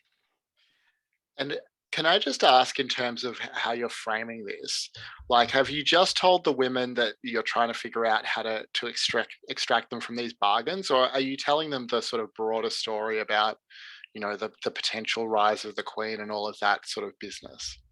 Like, how much of the story do you want to let them know? I think they're plenty motivated already. Yeah, we have foreseen that what she does here causes great problems, and we turn to the mother, Mhm. and that it will cost your son his life. And many other mothers, their sons' lives and daughters' lives. And so the author Celeste will, quite sadly say, the strangest thing about all this is that it it seems like it's all happening again. Uh, What? So what? Yeah, all four of us. yeah, my books, they're not, they're not my original creation. They're family legends about something that happened 1,000 years ago. Uh, a group of 4 heroes who vanquished the fairy queen from the world uh, when she ruled the whole earth for centuries. Uh, and the stories that have come down to me is that history has been erased and suppressed and hidden, so no one would know. But my great, great, great, great, many times removed grandfather, uh, a man named Dr. Cifuentes, struck a killing blow against her and drove her from this world. That does sound familiar, doesn't it? Everything goes in cycles with these creatures. Do you still have these books, Celeste? I mean, it's an oral history. It's an oral history. It's an oral history. But I'll pull up my Kindle. But she's written a different version of it. She's written here. a different version of it right here. We all have to start reading the YA. Well, I do think that's a question. I say, and I'm going to stop talking. I'm talking too much. I apologize. This is me, lol. I will say, is there in your books, is there an analog for Rumpelstiltskin? No, there is not. Okay. The family stories don't mention any comparable creature. Well, they might not have made it down to you, but I'm sure they had to deal with things like this. It's a common trick. They love their bargains. And Dr. Bauer, is there anything in your research, now that you realize the nature of Mrs. R, that might help us find her true name? I mean, I can take to my books, but I mean, until yesterday, I would have told you that all of this was just absurd and outlandish. Yeah. I don't know how to begin to consider these impossible things.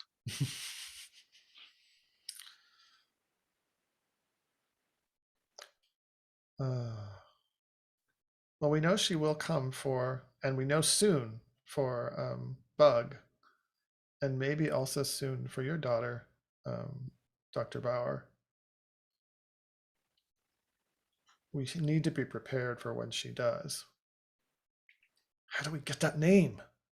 I think that at this point, like, if we had the camera, it would just cut to a tight close-up on Baba Yaga's little magic book, and then we cut to commercial, and we'll take like a 5-minute break and then come back. Okay. Fadim had in one. That's the move. Damn.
it's interesting in our Delta Green game, because it's a modern investigation game, the players have started to really use the chat box to like do the texting that their characters are doing to one another. And we've actually like come up with like, we're just using the @ symbol now to represent that that's in character texting that's happening, which is something I hadn't really thought about as a structural thing. But it worked really well last time because they were investigating in various different places and putting pieces together. Yeah, that's a great Mm. idea. When I used to run Good idea. Monster of the Week on Discord, we had a text channel just for the in-character text messages between the characters. That was That's so both smart. useful and fun. So yeah, feel free to do that. So I think that as you look at this book, you know, you all think about whether it's time to turn to the dark arts. Celeste Lemire, Bug's mother, will sort of gasp, half suppress a sob, and she will say, "Oh no, Bug is convinced that he is about to meet great success. He must have made his own bargain with her." Oh, you must help us. What do you suppose that he would have offered up? Well, I mean, surely not surely not a child of his own, especially if she plans to take him. I mean, what could he have offered? So, you know, a bright child, compassionate, but he doesn't have much tangible to offer anyone.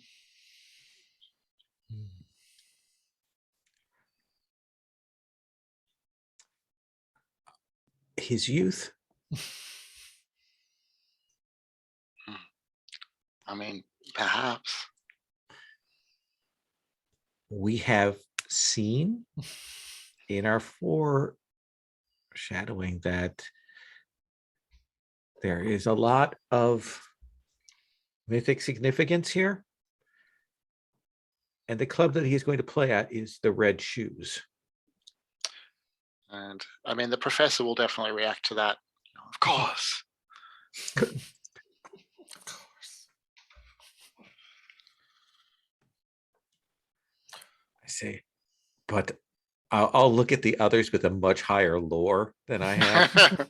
Do we wish to turn to the book? Or do we need to investigate further? I'm wondering if our little friend in the box, Hmm? who is so cowed right now, might have any intelligence to give us, because she must be really.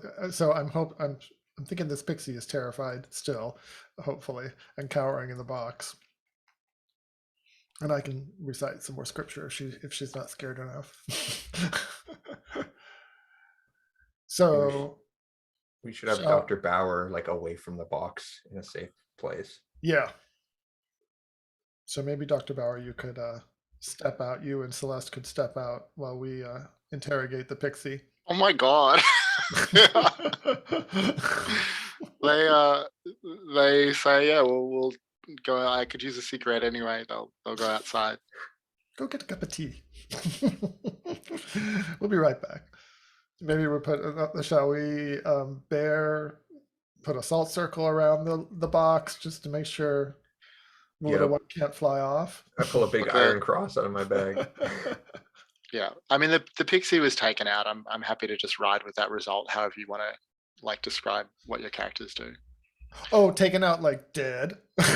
Well, not taken out, but taken out is just like a mechanical effect in the game that can mean dead, but it can also just mean defeated in some other way. So, All I right, think that you've- so we can't get any more information out of her. Okay. no, you can. I'm just saying Oh, that yeah. she's not going to resist you. She's not going to make a break for it, anything like that. She's not making a break for it. Okay, yeah, Yeah. she's cowed. All right, so we open the box. Hello, my dear. Sort of squeaks at you nervously.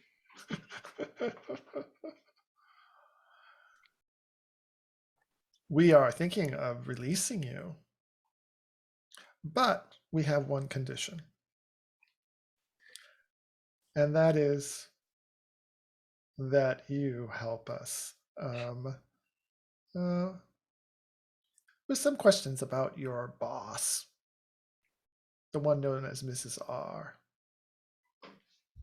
But So we could this- also just drown you. Throw the box into the river. She sort of There's a river here, right? squeaks curiously at you. There is definitely a river in Berlin.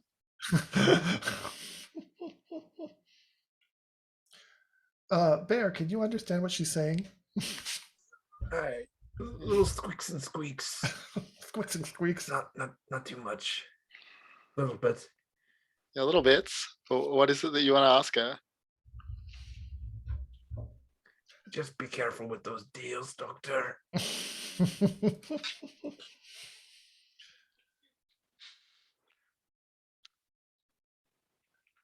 How can we find the name of Mrs. R? I mean, I think Bear that she just sort of squeaks in a way that indicates that she just can't help with that. Like she's a very minor fae. She has nowhere near the power of Mrs. R. She just can't tell you that.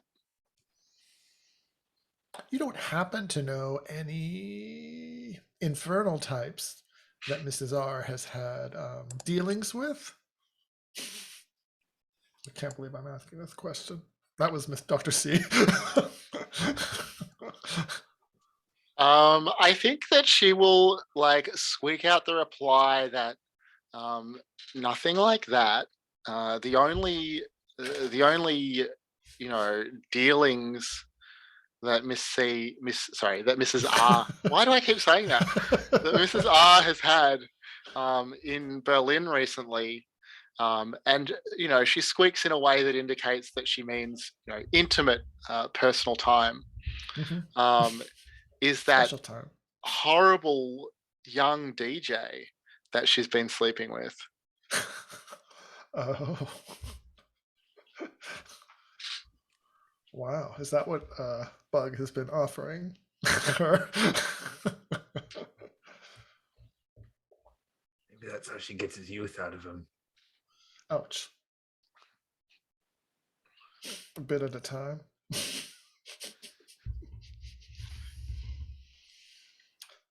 Well, I think we've gotten what we can out of Miss Pixie. And she squeaks to indicate that you said you would let me go if I helped you.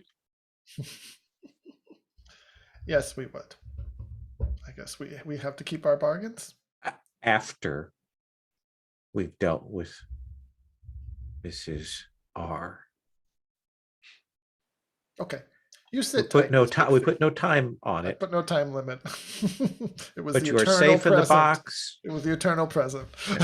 You're safe in the box, and we will let you go when this is all done, We so should that take a you do not rest. suffer Mrs. R's wrath.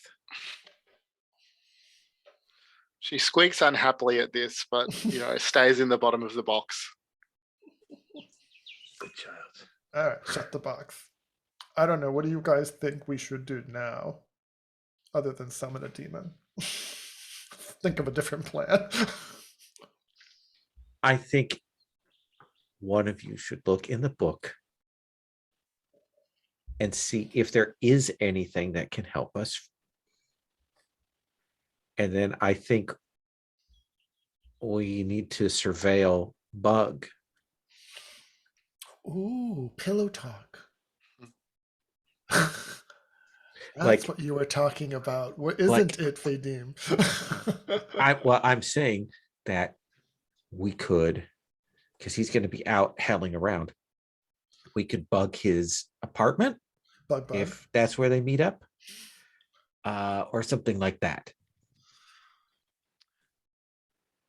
I mean, Maeve is an experienced changeling infiltrator. Infiltrator. Yeah. If someone wants to get in with the Fae or in with the squatter community, that might be your department. Yeah, do you have a well- strong enough stomach to surveil the intimate moments of Mrs. R and Bug? Sure, I can do that. And I say, now just be clear, my repulsion of this is not old woman gets with young man, because that's cool. You know, I'm all for that. It's a horrible immortal witch gets with guy. Just to be clear on It's this. the sucking the life force out of him. Yeah, there we go. Exactly. That's the part I'm objecting we have a to. problem with, right? Yes. Just want to be clear. Glad we clarified. Yes.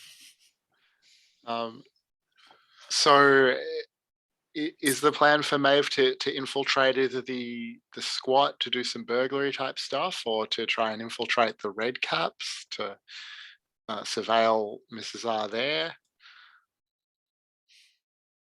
Or both? Maybe the squat is I can see Maeve doing well in the squat with all the squattees. She has a way. It's the Squat sounds good. underworld. And maybe Bear and I can crack the books and see what we can get out of Baba Yaga's tome. And I'll go down to the club and just kind of check that out. I probably can't get in, but I can at least check what the crowd is like around there, and also check if we have to go in there, what the perimeter's like, entrances, that kind of thing. All right. So yeah, so it's getting late enough that you could go check out a club. Let's start. Well, all right, let's just go across the keeper. So let's start with Fadim. You go hang out around the club, see what's happening. What I would like to do, if I can, is first get a sense of the general area and see if there's anything like unusual that strikes me about this. And if there isn't anything there, then I would like to try and use burglary to create an advantage to like case the joint in case we have to break in later. Does that seem cool? Yeah, for sure. Okay. So, I mean, what you'll see is that there is like a big line to get into the club at the main entrance. There are a couple of big bouncers standing there. They are very picky. Lots of people are clearly not getting into the club. You know, there's a back entrance which is closed but not especially well guarded. Occasionally someone comes out to, you know, drop off some trash or something like that. The music, even at this relatively early hour, is absolutely pounding. You want to go ahead and roll with burglary to create an advantage? Yeah, let's do that. Let's first. Yeah, I don't think it's especially secure. I think it'll just be a difficulty of 2. Okay. Of 2. Let's see how we do. Let's see. 1, 2, 3, 4. Let's throw my modifier in here. There we go. There we go. Here we go. All right. That's a 3. Cool. So you create an advantage with a free invoke on it. What do you want to call that?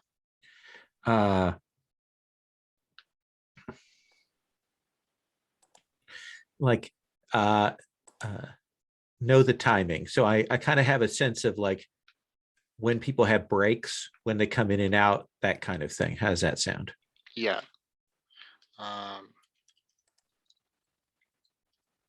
Cool. That's good for me. Excellent. And unless there was anything, I didn't see anything like weird, like super weird in the area that made me go, No. I mean, some of the outfits are a bit might cause you to gasp a little, but nothing frightening. The other thing I do is I spend all my money on late night Turkish street food here. Excellent. I go to all the vendors and I kebab and a little kafta and some nice hummus with garlic in there and just. Excellent. Good choice. So Bear and Dr. C, you're going to spend some time with some books. Well, I assume that one of you is going to make a law check to see if you can find a spell to uncover a true name in Baba Yaga's spell book. Does that sound right? Yeah. I think I could. I think might have the higher lore, so maybe I'll make it and you help, Bear. Yeah, Bear's happy for Dr. C to do the digging, but if it comes to actually doing any like demonic magics, he looks very concerned about that and is going to try to be the one to do it himself if it comes down to it. All right. Oh, So it'll be a law check with an opposition of 4 to see if you can find the spell. Okay, let's see.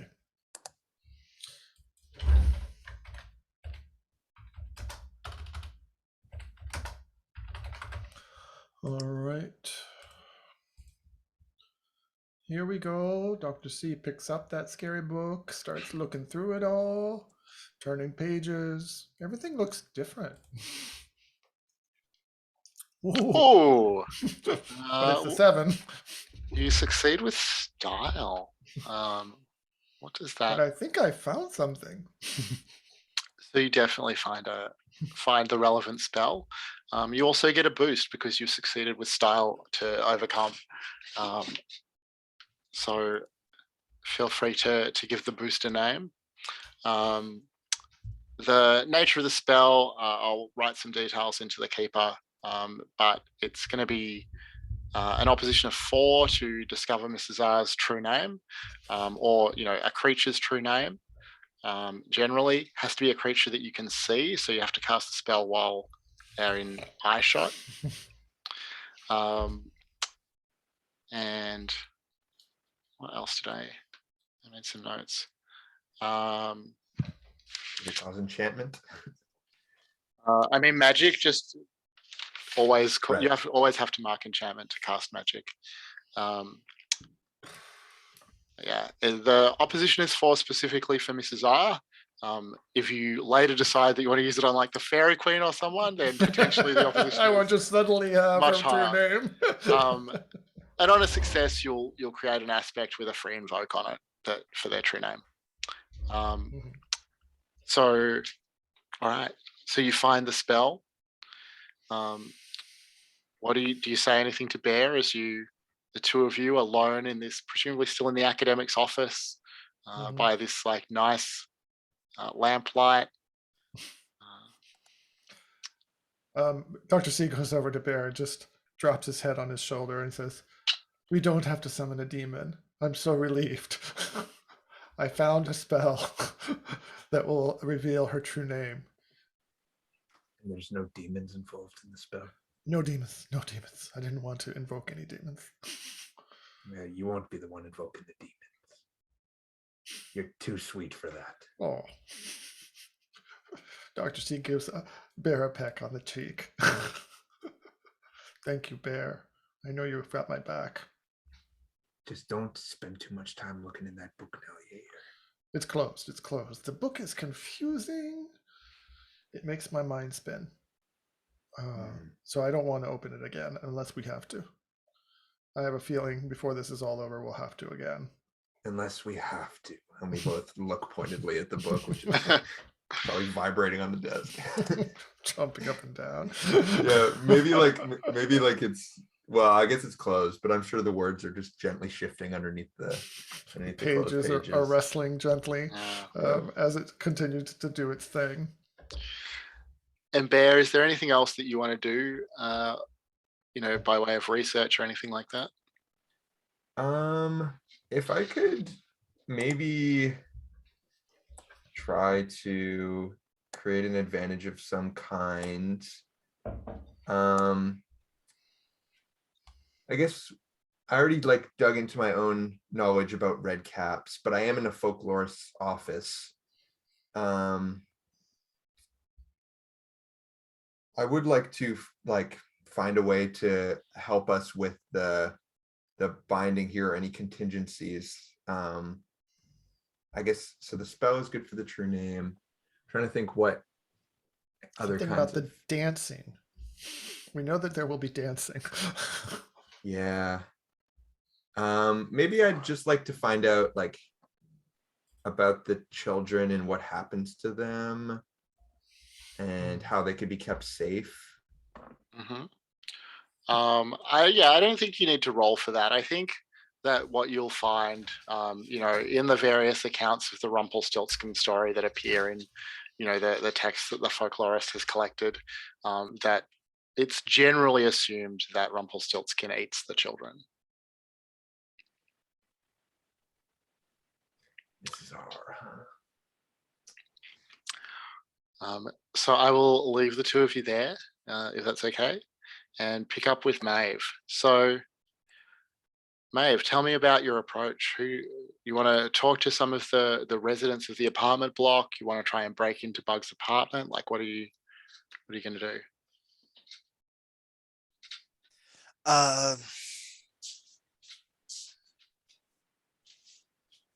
I guess I'll try to break into Bug's place. Oh, well, yeah. Just overcome with burglary.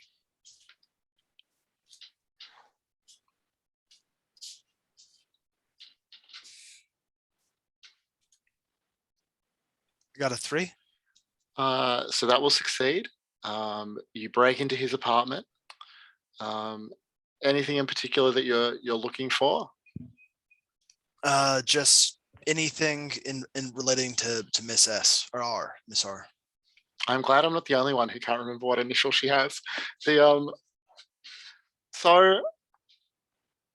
let's see, what would you find? So, I mean, he has like everything that you'd expect. The place is a mess. There's big piles of records and CDs. There's, mixing decks, stuff like that. A mattress on the floor rather than a bed, all that sort of stuff. The main thing that stands out to you, and it stands out partly because it's something that's clean and new in this apartment of like old, dirty, secondhand stuff, but also because it's so connected to what you've been thinking about, is that there is a brand new pair of bright red shoes sitting on the middle of the floor. What do you do? Well, I steal his shoes for starters. I mean, your eye twitches as you touch them. You can tell that those aren't just a mundane pair of shoes. There's something magical about them.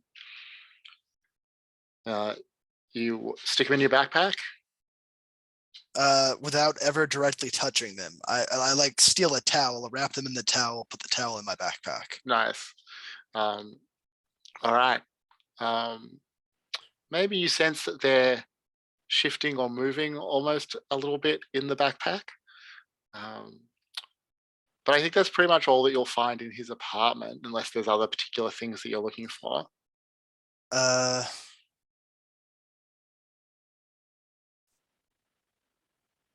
No, I think I'll go. Yeah.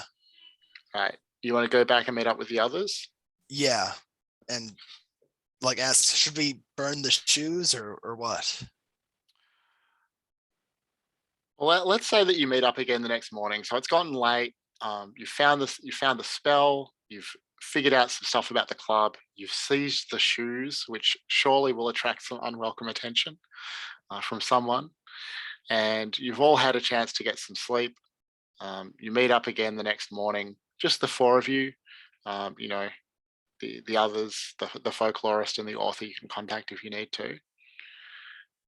And Maeve, what do you do with the shoes? Are you going to pop them on the table wrapped in the towel? Are you just going to whip them out for everyone to see? So I found some red shoes in DJ Bug's place. Do we burn them? Did we destroy the shoes? Are they important? What do we do with the shoes?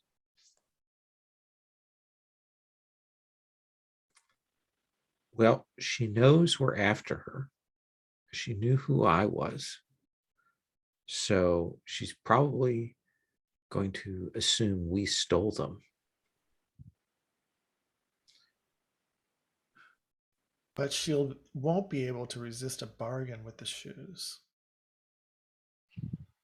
And in that moment, we might be able to catch sight of her and use the true name spell.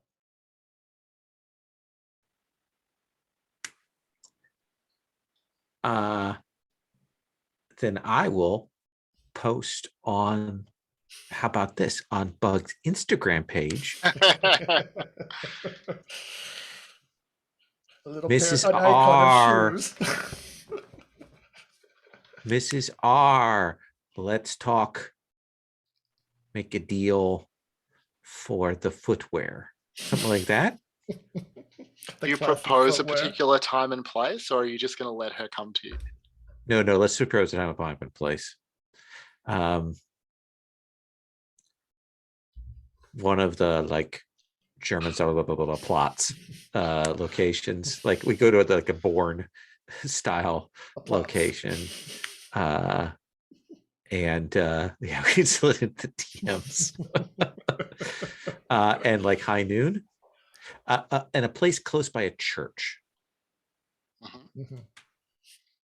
All right. And are all four of you gonna head there? Is there anything else that you're gonna do first? I want to go to the church first, and I guess I don't have any resources, but I want to bribe someone to be on call to ring the bell when we need them to. Ah. I mean, so one of you could just position yourself, right? I'll go ring the bell. I can do that. No, Okay, you're gonna meet with you're the contact, right? Oh no. I put a little DM. You all can handle the smart talking with the horrible evil witch. Shit. And We Maeve need you stole to- the shoes. So I call bell ringer. You call bell ringer. Fine. Can't fight a dibs. Yes. Right. Well, I Well- think that either stealth or burglary to like get into the part of the church where you can ring the bells, Mhm. with a difficulty of 2. All right. That'll probably be the like a timed, thing, right? Yeah, just have to like all you do have to do is like hit your SOS text, and I will ring these bells. And with a 4, I'm able to break into a church. Excellent. Now, if I'm going to, I don't know if it's Bear or me who's going to cast the spell for the true name, but I just need to have line of sight. So I could go with Fadim into the tower if there's line of sight to the plots.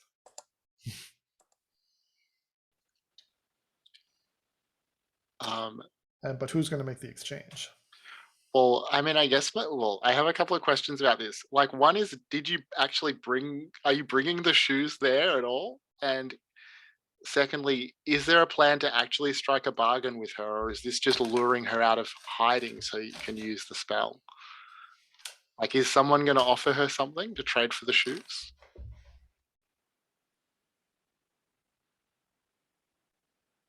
I mean, I can, I guess, try to negotiate for like info about the Fairy Queen, or most just a stall. But I'll try to get something out of it if we How want. about The souls letting of the two, daughter of the folklorist go? That's what I was thinking. or Bug. Bug would without Bug, that puts a big I don't think she'll wrinkle. make that bargain, but Maybe we can start with that bargain and then bargain backwards. Sure. like go high stakes, and I'm go with that. Eyeball that one. All right. So does that mean that Maeve is going to be alone in the plaza to meet with Mrs. R while the rest of you wait in the tower, or Oh no, someone- I'll go. No, a bear should be with her. okay? And Dr. C is ready to cast the spell. Fadim is ready to ring the bells. Mhm. Bear, you're like right there with Maeve, or you're hanging back somewhere. I mean, Dr. C, you're the deceiver. Like, am I casting the spell? I thought I was gonna cast the spell. You want to cast the spell? I'm trying to save Dr. C from having to become enchanted by this book, whether it's going to be my own doom or not. Unless you are interested in the sorcerer line of Dr. C. If you want to be the magic person, I want you to be that. No. I think we're having an argument. Mhm. Dr. C says, I'll do the spell. And Bear objects. Bear objects strongly for now. But Bear, this could be bad for you. It's been bad for me. And it might not be bad for you. Bad for me is fine. I made it to the end. You didn't. All right, we have to take turns. I did the last bad, nasty spell. You do this one, and then I'll do the one after that. Is that fair? Done. Bear lies. So I'll get in a place that's within line of sight. I don't know, like, does the tower see everywhere that they could be, or should I be somewhere closer to the negotiation? I mean, I'm picturing that there's like a big open plaza where they're going to meet, and there's this tower that overlooks it. So I think you have like very good line of sight from there. Great. But if you want to be down somewhere more mobile, then that's okay as well. I think I do. Yeah. Like maybe there's some outdoor seating at a cafe or something like that where you could sit and watch. Yep. I'm eating a muffin. All right. Maeve, I know that you think Dr. C is quite soft. How do you feel that Dr. C is your backup for this? Not super. I mean, there are a lot of people. I mean, the whole team's on deck. I'm not really counting on Dr. C himself much. Dr. C says to Maeve, do not shoot her in the head first thing. We must make the negotiation first. I'll see what I can do. So Bear, you sort of situate yourself at this table, and you know a waiter comes out, takes your order, whatever. And after a moment, a woman sits down beside you and says, "It's been a long time since you saw your love. Would you like to be reunited?" Oh, I is could this a do that. compel? I guess it is a compel. You can spend a fate point to buy it off, or you can take a fate point to make a bargain with her.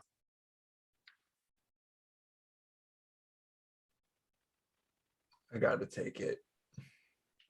You're going to take the fate point? I mean, it's so juicy. Yeah, it's my weakness.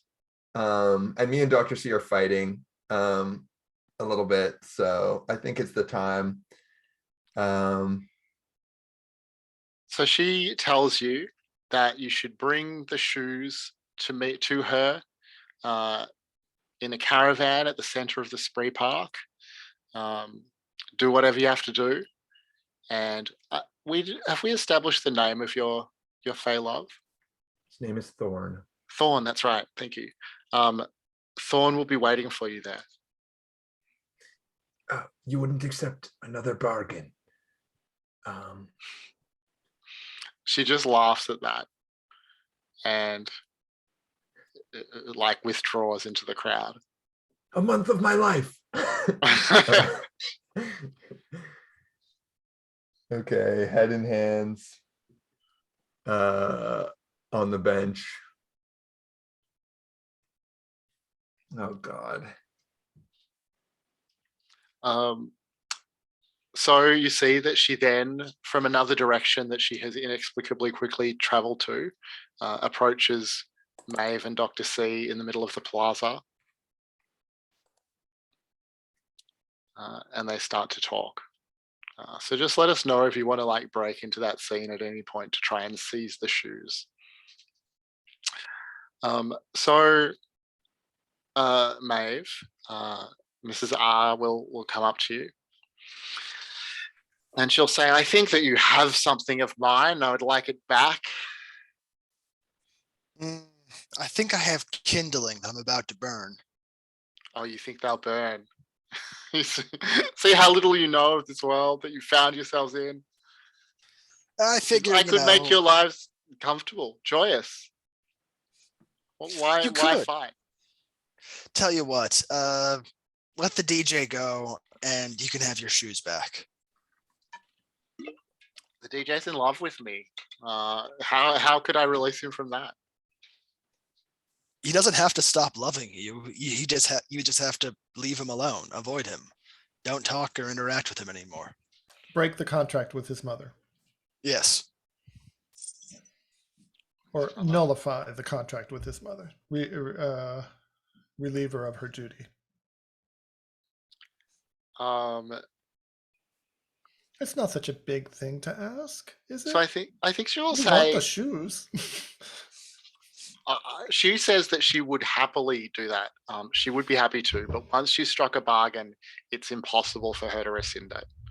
There's no way that she can do what you're asking. Is there something right, else then. that she could offer? All right, then I'll just go over this bargain in detail, see if there's a loophole or some way to fulfill the letter and keep everybody happy. I'm playing for time. Bear is walking towards the group. All right. So she says that she is very happy to offer you something that will be helpful to you. The shoes are important to her. Can How one of about you? you? Well, I think one of you should make a notice check at this point. Whoever has the better notice.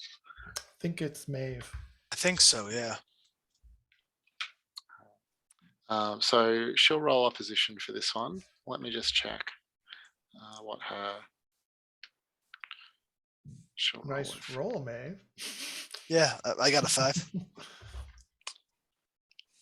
Alright. Okay. Well, I don't think she could beat you if she wanted to, which she does. All right. So you succeed with style. So you also get a boost,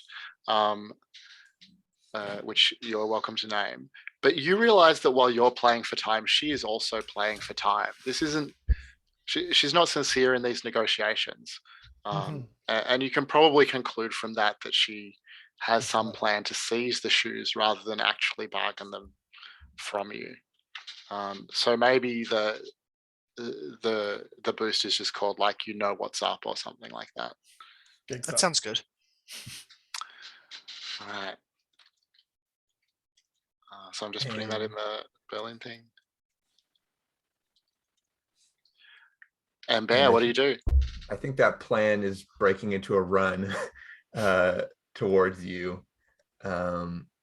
So I think if Bear like does this slowly, he's going to think about it and have to look Dr. C and Maeve in the eyes and all that thing. So he's head down, running towards them, making to grab the shoes and run.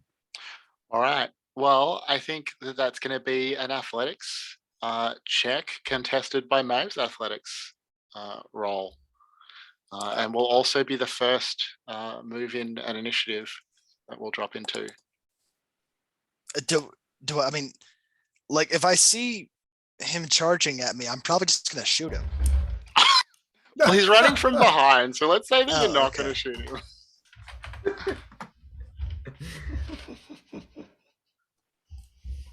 Okay.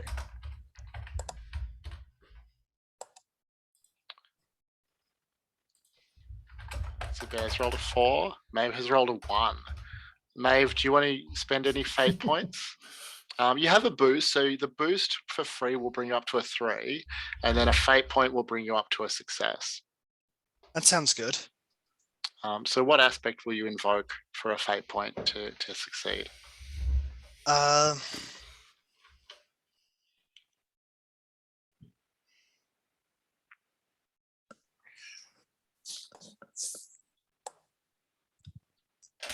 Could I do the enemy of my enemy is my friend? Because I mean, we do like have a common enemy still, and this is just infighting. Yeah, absolutely. So that will bring you up to a success by 1. Bear, do you want to spend a fate point to invoke an aspect to come back up on top?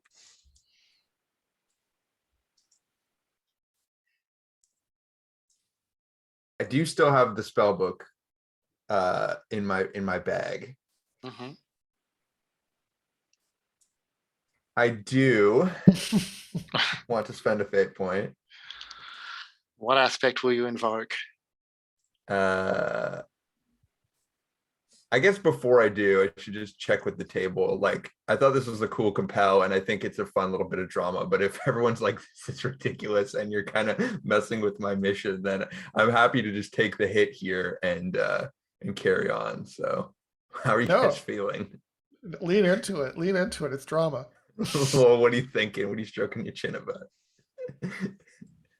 Well, I'm trying to think if maybe we could get Maeve something out of this too. Is there something we can compel on Maeve to so that Maeve can get if Maeve, if you're taking this from Maeve, Maeve should get like a fate point or something out of this too. I think we need to do something so that we don't just steal the scene or the setup away from Kyle there. Mhm. Yeah. That'd be my fate. But Kyle, it's really up to you. I mean, sorry, you respond to that and then I'll say something. I don't really want to take a deal. I mean, I don't think, like, out of character, I'm not going to, like, I'm going to spend every fate point I have if that's what it takes and hold on to it. Badass. I have another boost. One way I did the spell, I got a boost,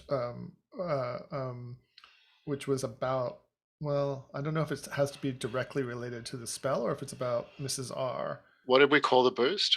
We never did. Ah. I was gonna call it something like she's in our sights or something like that. But I don't know if that's appropriate since it was just about the spell, not about. Yeah, I think that makes sense. You've got some like insight about her that can be Mhm. useful here. If Well, sorry, Matt, what were you going to say? if one of my comrades like compels my rebel captain thing, then that would be a good reason for me to just like give in. Like I was also thinking of getting the shoes and then still turning it around on her if given the opportunity. So I guess it's on me right now to spend or not, right? Mhm. I'll take the hit. I'll get knocked on my ass. All right. So I mean, what will happen? You like lunge for the bag. Maeve, what do? You skillfully like yank it out of the way. I think so, yeah. You put me down? Sounds good, yeah. Okay, cool. Right. And I think I will if we have earpieces or whatever, I'm screaming in Bear's ear, what are you doing? Why are you helping her? This You don't. you and I are warriors that fought against them. I don't know what's going on, but you need to stop. Bear- Captain. In response to the first thing you said, Bear says into the dirt, like, You don't know what I've lost, left behind. and then when you call him captain, I think he just goes into the ground and grits his teeth and starts muttering the spell under his breath. Nice. All right. Well, I'm not sure that it makes sense to stay in initiative here. So maybe it makes more sense that Bear does do the spell. Or would people prefer to stick with an initiative order if there's other stuff that you want to get happening here? I'm good. I'm good with the spell. All right. Well, yeah, Bear. So you're going to cast using law. So mark enchantment. That will be 1 tick on the timeline box for the Queen. And go ahead and roll with law. I would like to actually, now it just occurred to me. I would like to create an advantage since I have hold of the bells. Yeah, that makes sense. Go ahead and do that. And I'd like to start ringing those. So creating advantage with, I'm not sure what skill you would use for that. Physique? Sure. Sure. Okay, let's do it with that. That's really I cool. think she'll roll. Oh.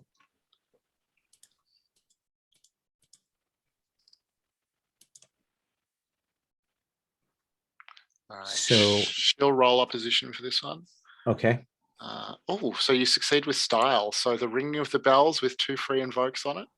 Yeah, and I'll hand that free invoke over both of those over to Bear then. That's so awesome. What you said in my ear, and then call me captain, and then just start ringing the bell like it's time, buddy. Be careful with that roll, Bear. So the opposition is 4. Go ahead and roll, make a law roll. All right, I'll roll with lore to start with. I start muttering into the dirt, and then my voice gets louder as I stand up and turn towards her. It's a 4. All right, that's a tie. I'm gonna invoke once first. All right, which of the free invokes, well, assuming it's a free invoke you want to use, which one? Or you can use my boost if you want. I'll start with the church bell because that's like the immediate catch her off guard thing, I think. Yeah. So the spell goes off. A voice whispers her real name into your ear, something barely pronounceable. And it's absurd as Rumpelstiltskin. And you know her name now. So you gain a free invoke on the aspect Rumpelstiltskin's true name. And sorry, is it Rumpelstiltskin or it's something else? If we want to say it's Rumpelstiltskin, I'm okay with that. If we want to just say it's an unpronounceable like thing that you know now, that works as well. Cool. And so, Maeve, you sense that Bear has successfully cast this spell. You're holding the bag with the red shoes like up in the air away from her. She's looking at you with this combination of, horror and disgust and fear. What do you do? I mean, do we need to keep bargaining with her? If we just tell her, we know her name, just say it. We break the contract. We're done. We win, right? Well, I don't know if that's necessarily enough to win, but certainly you can break the contracts by using her true name. Oh, I don't know how we do how that exactly works, but we've at least got her true name. Mm-hmm. Does Matt have to do, or Bear have to do a will check for the backlash? So there will be a defend roll for the backlash in a sec. I mean, basically, I just want to find out, like, if you let her, she will flee now because you've pretty much defeated her in this moment. So really my question to Maeve is, do you let her flee? Do you draw your gun in the middle of this crowded plaza? Do you grab her? Like, what do you do? Oh, I'm gonna try to grab her then. Like, yeah, if she's trying to run, then I'll try to stop her. All right, we'll make an athletics roll. Should I create an advantage by invoking her true name? I mean, you've already got so many advantages to free True. invokes on the table right now. -3. You can invoke one of those aspects to re-roll. Might be the move here. Yeah, I'm gonna. Because you can literally not roll worse than that. It is the worst roll. Let's see what's Oh, I haven't. No, I did use. You haven't used your what's up boost, so let's just use that one. No, I think I used that to Oh, to keep the thing away. Right. Do you want to use the ringing of the bells? It's still distracting her. Yeah, it sounds good. All right. Oops. +3. That's nice. All right. So she will roll to see if she can get away. Oh, she cannot. So that's where we'll finish up for today. The bells ringing out across the square.